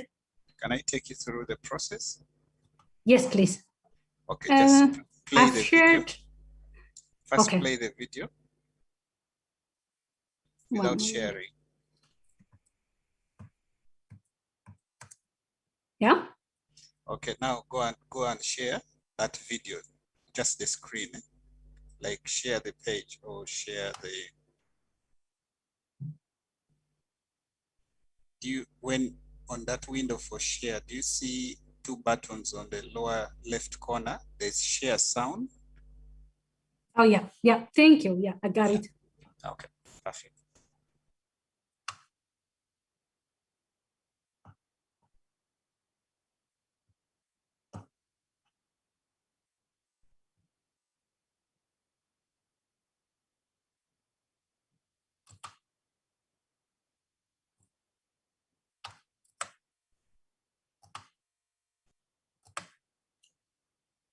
Lights are looking down. Is it okay now?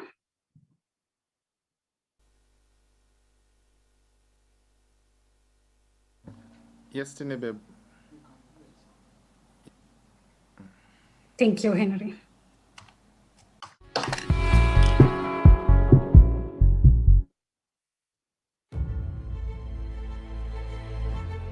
High above us, some 800 kilometers above our heads, satellites are looking down at our Earth, collecting information. Information about the land, the oceans, ice, and the atmosphere. Why is this important? It's because we need to understand how the Earth works and to know more about how it's changing. These could be short-term changes like a shift in the weather, or long-term changes affecting our climate.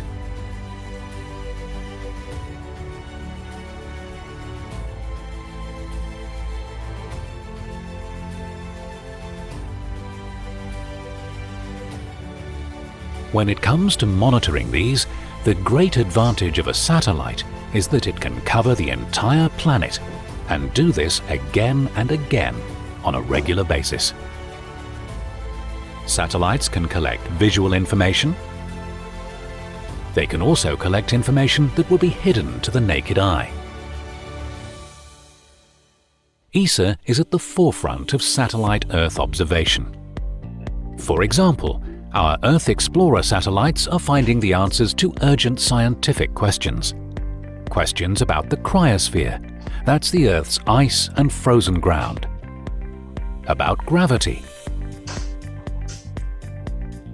About moisture in the soil. The salinity of our oceans. And about the Earth's magnetic field. ESA's Sentinel satellites support the Copernicus program. Copernicus will help us see the impact of changes in the ozone layer and changes in sea level. Over 30 satellites will provide up-to-date information to help governments respond quickly to disasters and emergencies, to plan our cities, to monitor water demand, to check air quality. Copernicus will help us see the impact of changes in the ozone layer and changes in sea level. ESA also develops meteorological satellites for weather and climate studies, together with the European Organization for the Exploitation of Meteorological Satellites, or EUMETSAT.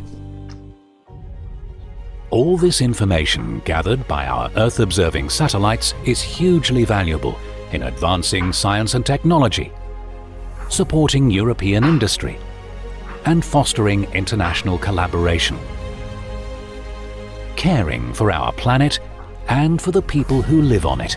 That's at the core of ESA's Earth observation program. And the cost? To run the whole of ESA for a year costs less than the price of one cinema ticket for every European.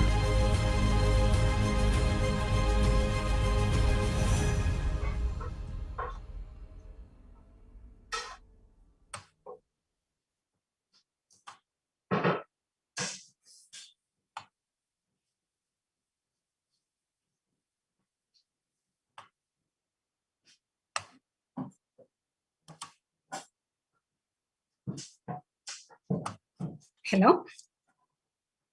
I hope that you have enjoyed the video, and I'll directly go to a slide presentation, which I will make sure that I will make it short, on wetland vulnerability assessment training, which is introduction to Earth observation, data, products, and services.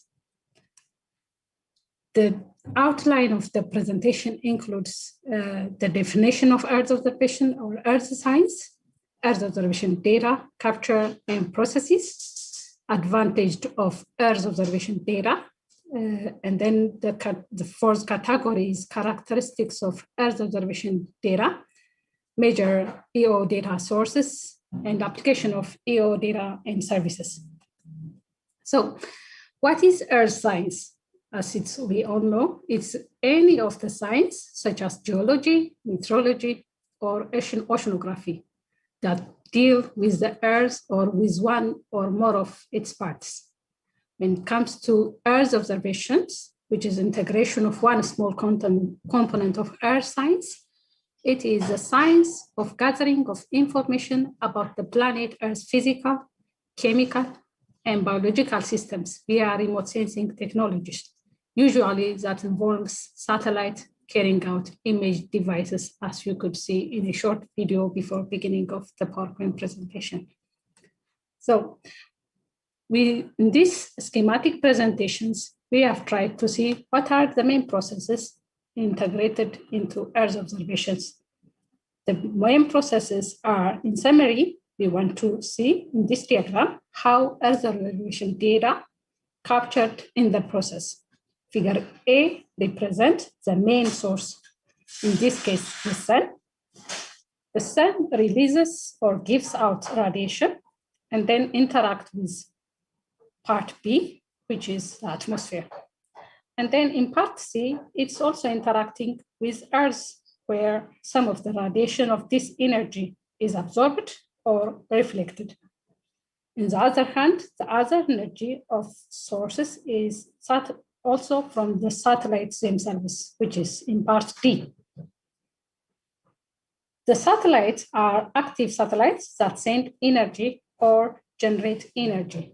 So similar to the sun, it's integrating this energy interaction with the objects of the Earth that's either going to be absorbed or reflected back to the atmosphere.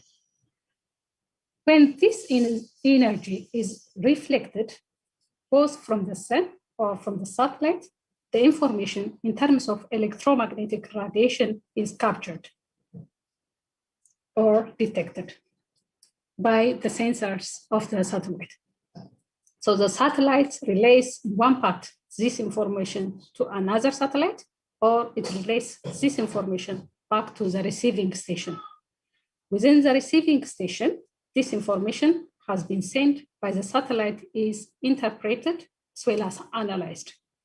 That's what we're currently doing. The interpretation will be generated could be as a maps or could be as graphs.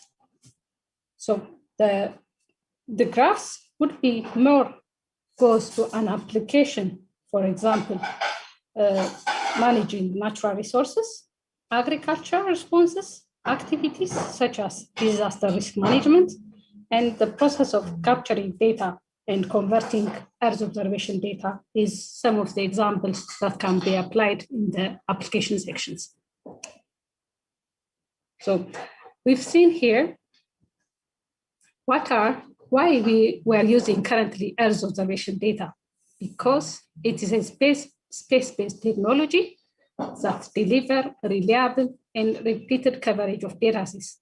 For example, for Landsat, it started back in 1971 or 72 and released every other 16 days. And the data is reliable without discontinuation, and they have repeated coverage that is freely accessible throughout our Earth.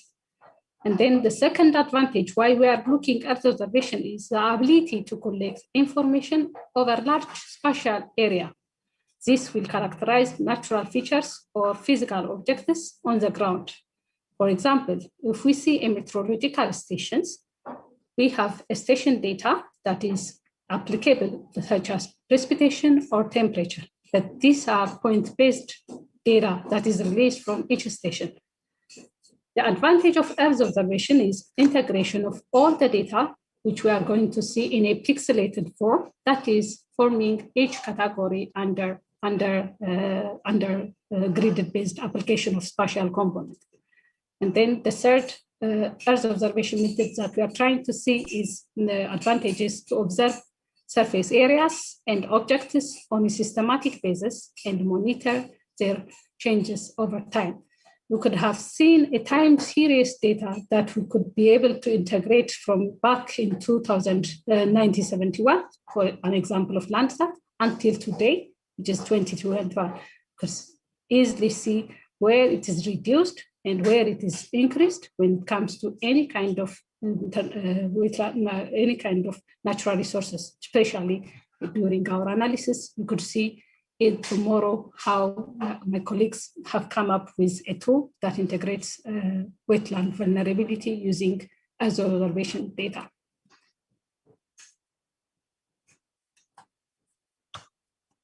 So what are the parameters of Earth observation data? For example, electromagnetic radiation spectrum has been identified. As I have explained in the diagram, the sensors on Earth observation system usually record electromagnetic radiation, and these sensors detect that record in a specific wavelengths and releases in electromagnetic spectrum. And when radiation interacts with matter, some of the wavelengths are absorbed and some other are reflected. Thus, it's necessary to understand, for example, how vegetation has reflected, how soils are reflected within the electromagnetic spectrum. So the main parameters of Earth observation is resolution. What is a resolution? It is the number of pixels that can be displayed on a device, or the area of the ground that a pixel represents in an image file. We have 4 distinct types of resolution: spectral, spatial, radiometric, and temporal. We will not go through all the details of, especially for spectral and radiometric, which takes a lengthy time. But then in a spectral, it is a specific wavelength intervals that a sensor can record. And in a temporal, it is how often a sensor obtains imagery of a particular area, because we are interested on a location-based of a spectral analysis, and then on a time-based in a temporal resolution. So these 2 main categories need to be given attention.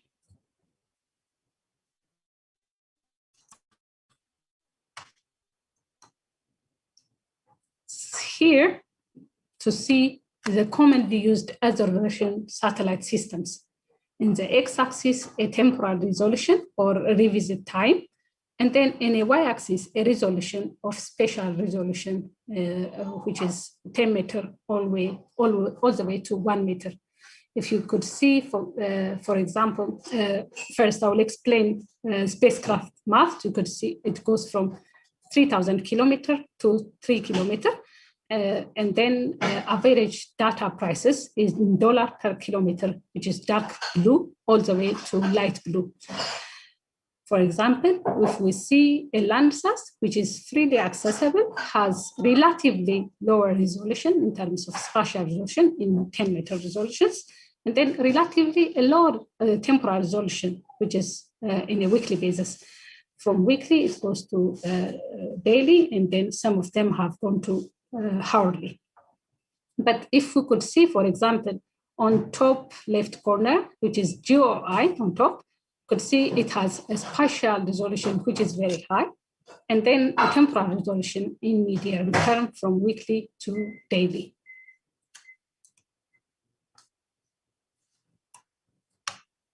Okay, here we have tried to see what is currently publicly available EO data providers, which is free access to sources. we have seen that the ESA Sentinel products, as you could see in the video in the beginning of the slides, are providing these links.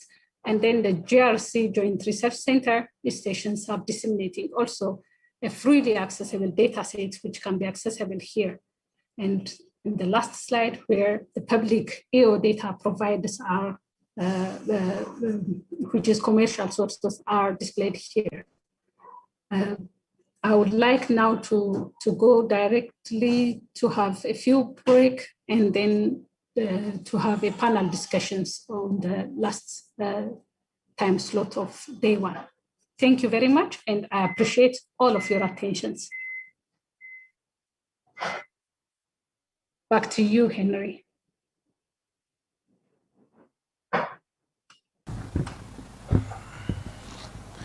Thank you, Tinebeb, for those presentations. And a number of our colleagues have been following the questions in the chat room. And so we would like to now open it up a bit. But I think for now, let's take maybe 2 to 5 minutes of a break, and then we come back with our final sort of segment for that day. And this segment, I think when Tinebeb started the presentation, she did post the questions in the chat, but also on the Telegram group. So that's what we'll be going into, and also responding to questions that could have come up in the chat room. Of course, some have already been responded to by the team, but if there's any, please do submit during this short break as we prepare to come back and then have the last session of the day. Otherwise, thanks for your attention and for keeping here.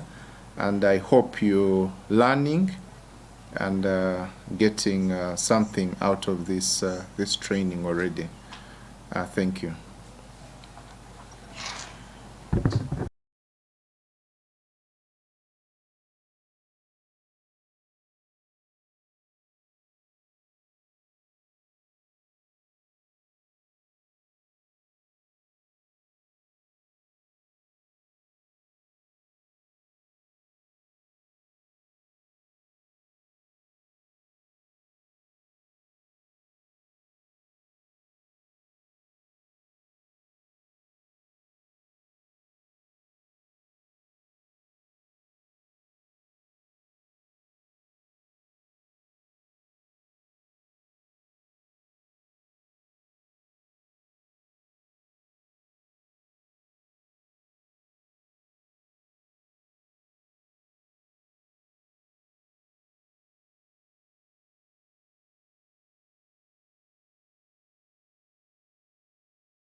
I hope we are taking a good break and gotten some fresh air. So our questions are back up as a way of wrap up. And at this juncture, I would like to, I think, hand over back again to Tinebeb to sort of take us or guide us through how we're going to do this discussion. Of course, on the side of the facilitators, there are a couple of us present that will come in. But the idea is for each team or person to share their experiences with the general plenary. And then if there are any questions, you can always put up your hand and make use of the functions where if you put up your hand, we'll be able to unmute you, and so you can be able to make your submission. So over to you, Tinebeb.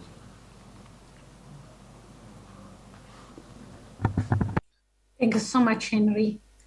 During the beginning of the presentations, we have listed 3 main questions. Here, I also present here, what are the state of wetland in your country and the major causes of degradation, and what initiatives are being put in place, and what's your recommendation? I would like to ask first a volunteer for one per country. At least you could at least give 3 minutes for each country to explain orally for these 3 main topics. I would like Henry to unmute the participant who raised hands to share the idea. Thank you very much.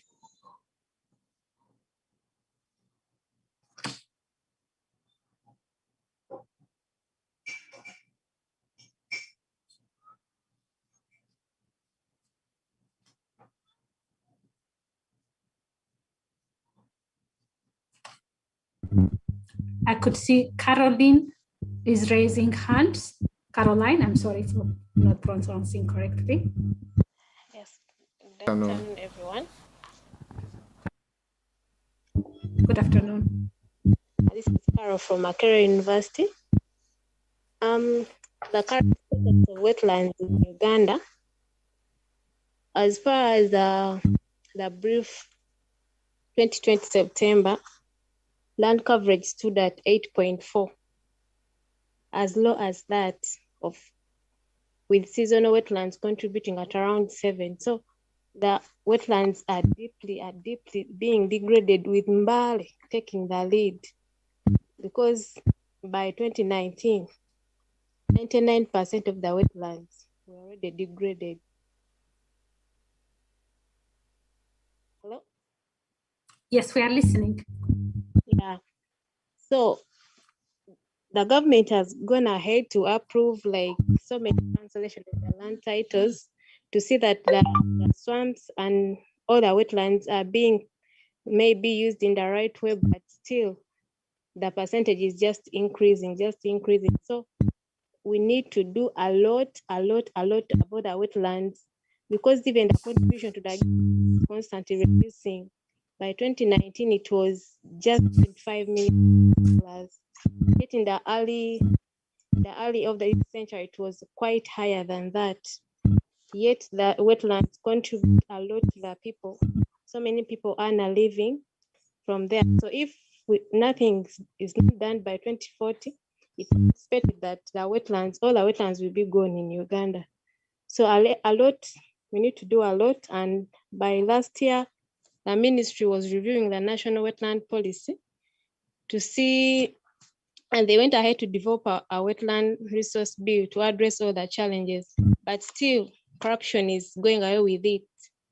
So my recommendation is that maybe all these policies should go back to the local government, because if the central government has really failed to help out on the policies, maybe we should allocate back to the community. Then they should do away with the central government, which is quite hard, but at least at the local government, corruption can be dealt with than the central. That's it. Thank you. Thank you very much, Caroline, for a very good outline in terms of Uganda wetland degradation. And all of the information that you have said is recorded and then will be also well noted. And we appreciate the information that you have given us. The second one, I would like to give another opportunity for other country. I know that Carol also has raised hands, but since you're also from Uganda, I would like other countries to give an opportunity. I've seen another one from Edith. I'm not anyone from Rwanda, from Ethiopia, Somalia. I would appreciate to give a chance to speak a country-wise degradation and recommendations.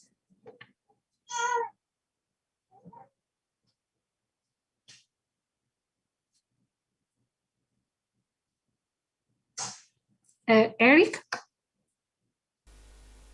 Tamba. Yes, hello. Can you hear me? Tinebeb? Yes. Okay, great. Yes, we can hear you. So please go ahead. I'm from Tanzania. Okay, Eric, just a second. And we have given rights to, if you put up your hand like Eric has done, you'll be able to unmute once the facilitator, moderator, picks on your name. So just go ahead to unmute yourself and then submit. So sorry, Eric, you can continue. Okay, thank you very much for this opportunity. And I'm from Tanzania, as I said, and actually in Tanzania, we are surrounded with these wetlands in every corner, from northern part to the southern part, where we can find Lake Nyasa. So actually, according to NEMC and WWF and ICN, the current state of Tanzanian wetland covers almost 7%. And you can see that Tanzania, takes a large share of Lake Victoria, that is almost 47%. And at the western part, we have 45% of Lake Tanganyika and 20% of Lake Nyasa. So the freshwater inside our country covers almost 40,000 hectares, and that's from the report of NEMC. And also we include man-made waterlands that covers almost 85,000 hectares. So the major initiatives that are being put in place right now, just to mention a few, is the government insists very much in conserving the wetlands inside the national parks, for instance, the Ngorongoro Crater. And most of the cause of this degradation link back to the government system itself. So we have problems, for instance, institutional weakness. There is lack of coordination between the sectors. And also we can see different users of these wetlands have different attributes concerning the use of the wetland itself. So we have conflicts between farmers and pastoralists, those who keep livestock. So that's the major challenge in our country. So my recommendation to this is that we are developing various tools, for instance, this GIS and other observation skills. We could use this as a country or institution or non-government organization to link up to get real information so that we can have the proper way to manage our wetlands here in the country and elsewhere. So thank you. Thank you very much for your brief notes on the condition of Tanzania. We appreciate also your tools to share within the group now that we have a platform that's opened in Telegram as well as in Google Classroom. these are the main idea that we are currently thinking, to share ideas, to experience for each country to another country. So it is a platform that will enable us to share our approach, any application of Earth observation data for wetlands. I would like also to invite other countries in this successive 6 minutes to briefly go country-wise wetland degradation, and then some of the recommendations that you listed out.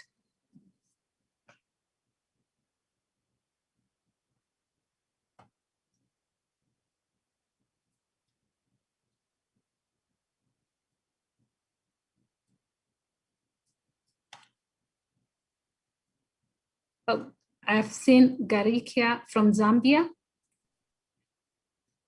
All right, thank you very much. Like has been said, my name is Garikai. Just to highlight some of the major causes of degradation to our wetlands in Zambia, there are issues of increased population growth.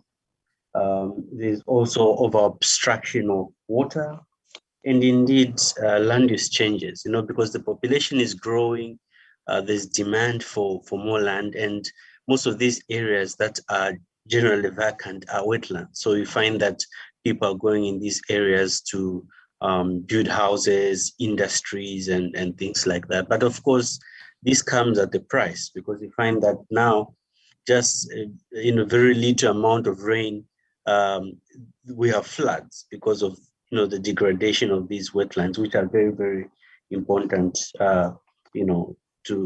to the country and indeed to the ecosystem at large. In terms of the initiatives that have been put in place to protect them, I think there has been the development of the development and adoption of the National Wetland Policy. I think that's was done to try to help protect the wetlands. And I must say that we have 8 wetlands of national importance in the country. But I think some of the challenges that need to be overcome are that, we do not know the actual extent of some of these very important wetlands.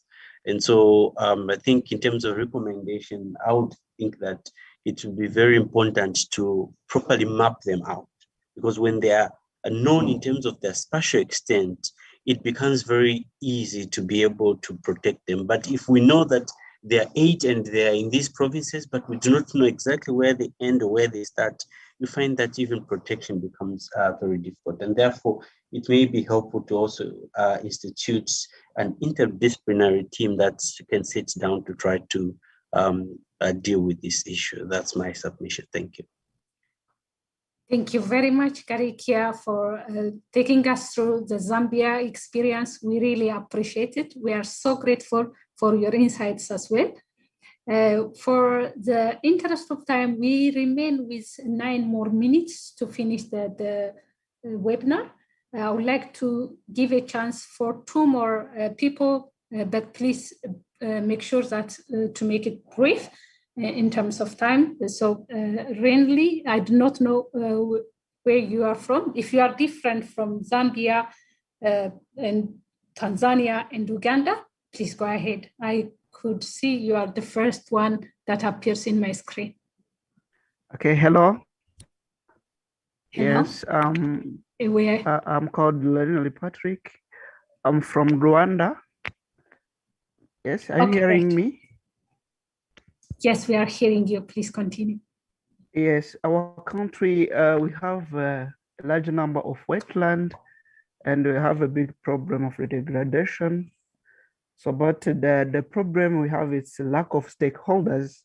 So I'd like to share our experience on wetland, but at the time it is not good. It is so too small.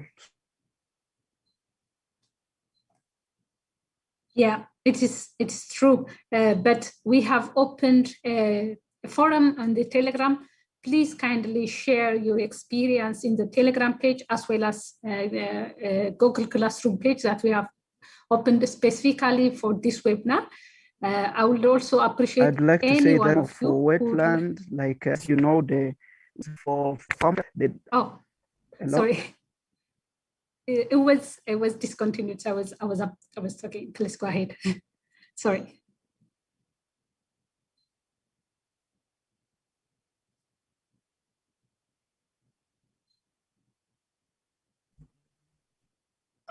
Please Hello? go ahead.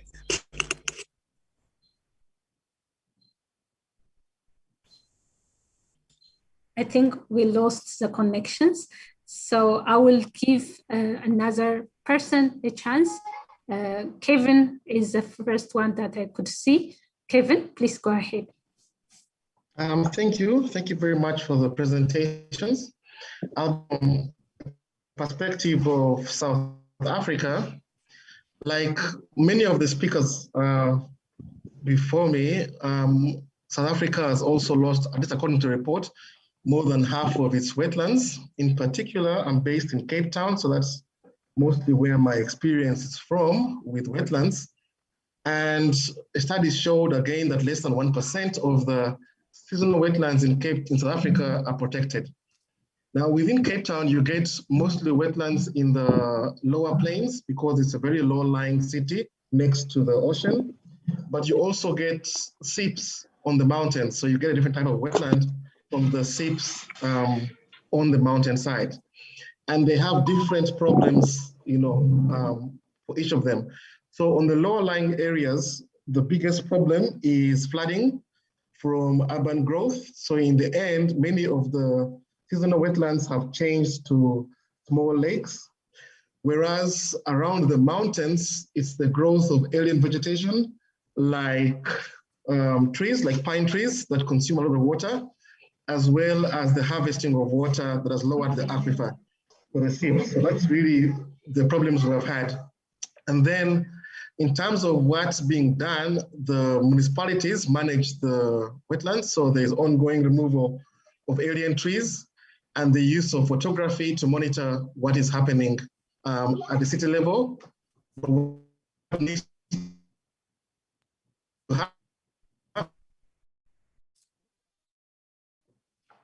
happen into the monitoring. Thank you.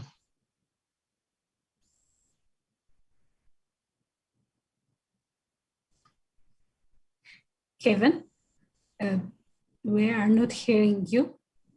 I think it's also again disconnected, but he gave us a very good short brief of South African experience in terms of wetland degradation. He took us all the ecosystems and also the application of photogrammetry in wetland. I would appreciate if all of you, including the speakers of each country, to list all the degradation of wetland, anything that you'd like to discuss among the groups, to post it in a Telegram group, as well as in a Google Classroom discussion pointers.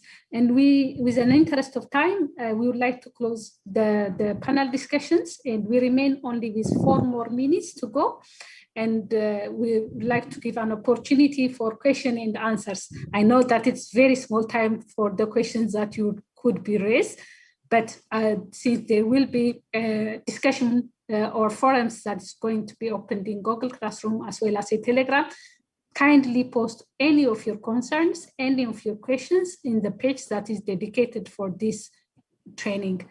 And any burning questions that you could raise, please raise it right now in the remaining 4 more minutes, and we will try to address it.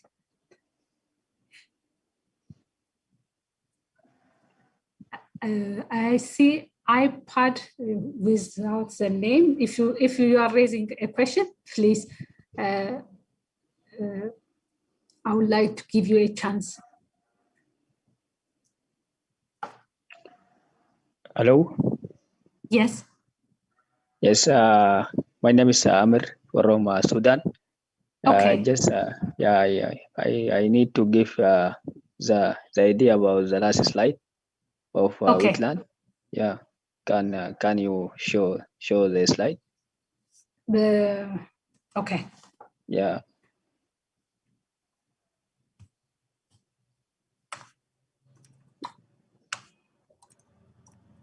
the last slide?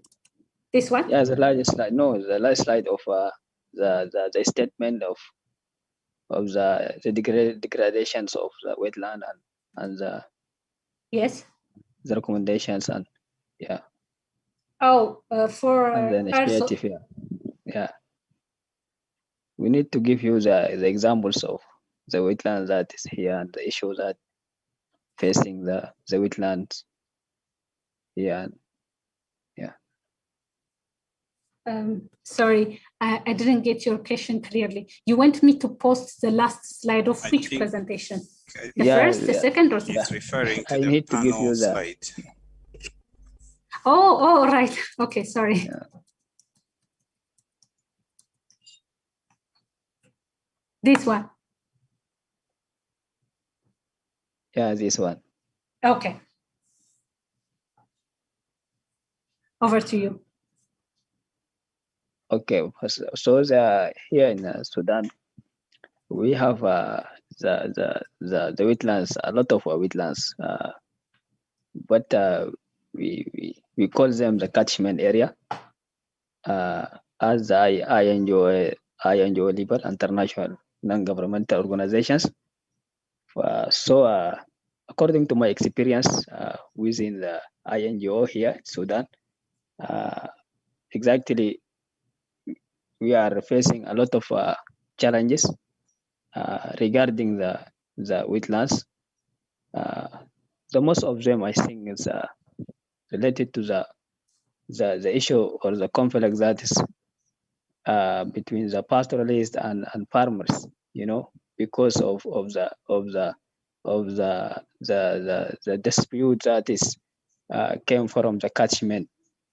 You know, and here the wetland have the populations or residents that live around the upper stream and downstream area of all wetlands. So during the rain season, the water is charging around this area, and the pastoralists came with livestock and causes some problems to the farmer, to the pastoralists, to the farmers, and the conflict is rising. Even the government, I think, initiative or start with many solutions, but unfortunately, still the issue is present. And also the NGO, the international organizations also, yeah, they practice a lot of initiative for solutions or for last solutions about the land right and the land ownership and so on. But still also we face a lot of problems regarding the wetland here, and also as we community, I think there is a lot of committees formed for the protection of the crops and the wetland, and they set a local law that is protect the wetland, but unfortunately the people here are not respect the law. Also but I don't know. I don't need to talk more about the recommendations. I see that it's okay.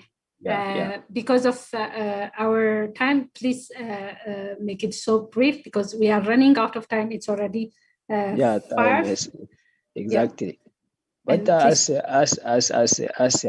we know that is the recommendations here maybe becomes with the setup of the law that is that can protect the wetland, and also we can say that there must be a general mapping for all the wetland, as my colleagues before say here.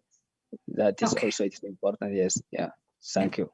Thank you. Thank you very much, Amir. I really appreciate your feedbacks and what you have gone through in the experience of Sudan.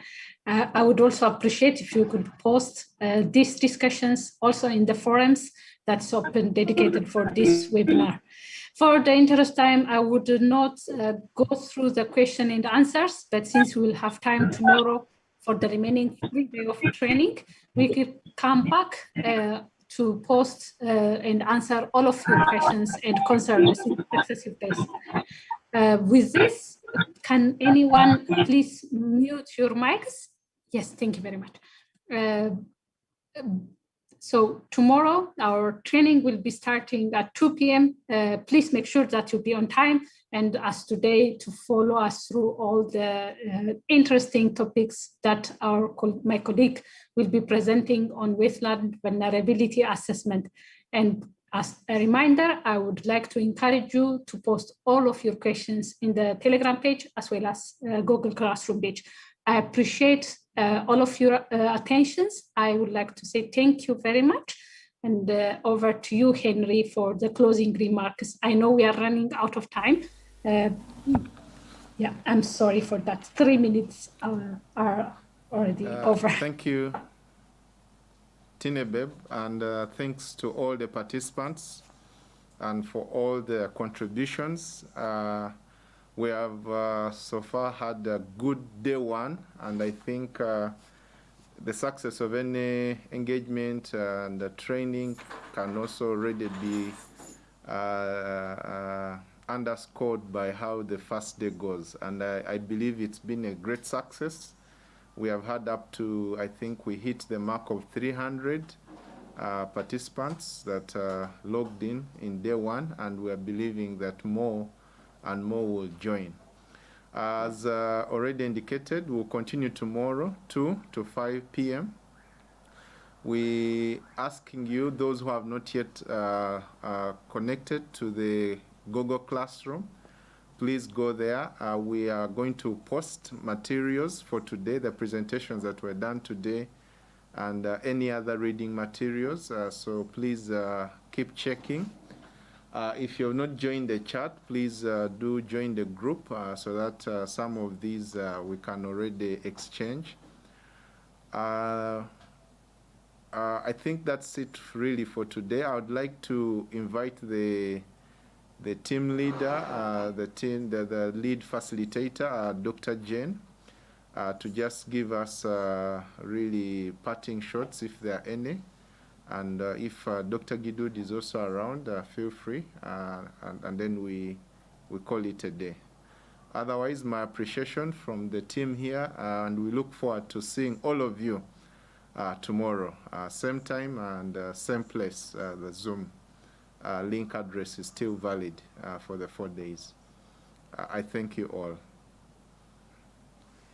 Henry, can you please post the Telegram page and the Google Classroom link in the chat so that everyone can be able to join?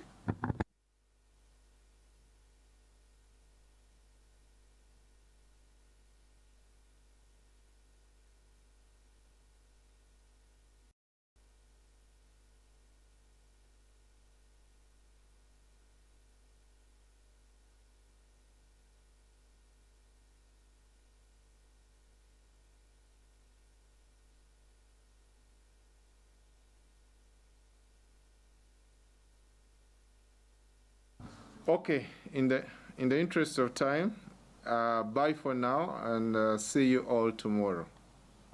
Good night, and have a good evening. Yes, bye. Thank you.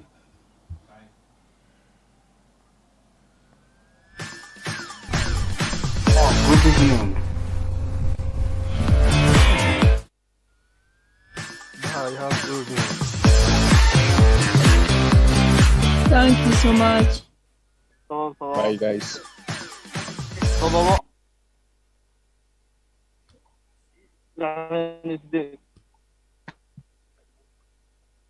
Thanks for the presentation.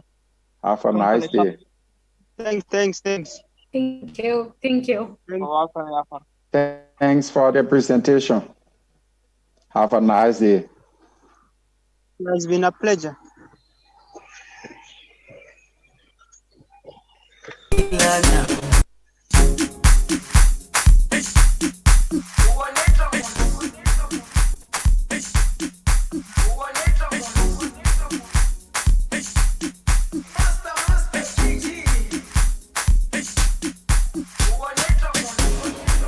Jerusalema ikayalami ilondoloze uhambe nami zungangishilana. Jerusalema ikayalami ilondoloze. Recording stopped. Uhambe nami zungangishilana.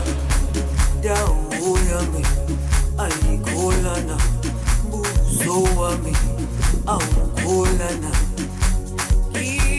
Ilondoloze zuhambe nami. Dawo yami ayikholana, buso wami awukholana. Ilondoloze zuhambe nami. Ilondoloze, ilondoloze, ilondoloze zungangishilana. Ilondoloze, ilondoloze, ilondoloze zungangishilana. Dawo yami ayikholana, buso wami awukholana. Ilondoloze zuhambe nami. Dawo yami ayikholana, buso wami awukholana. Ilondoloze zuhambe nami.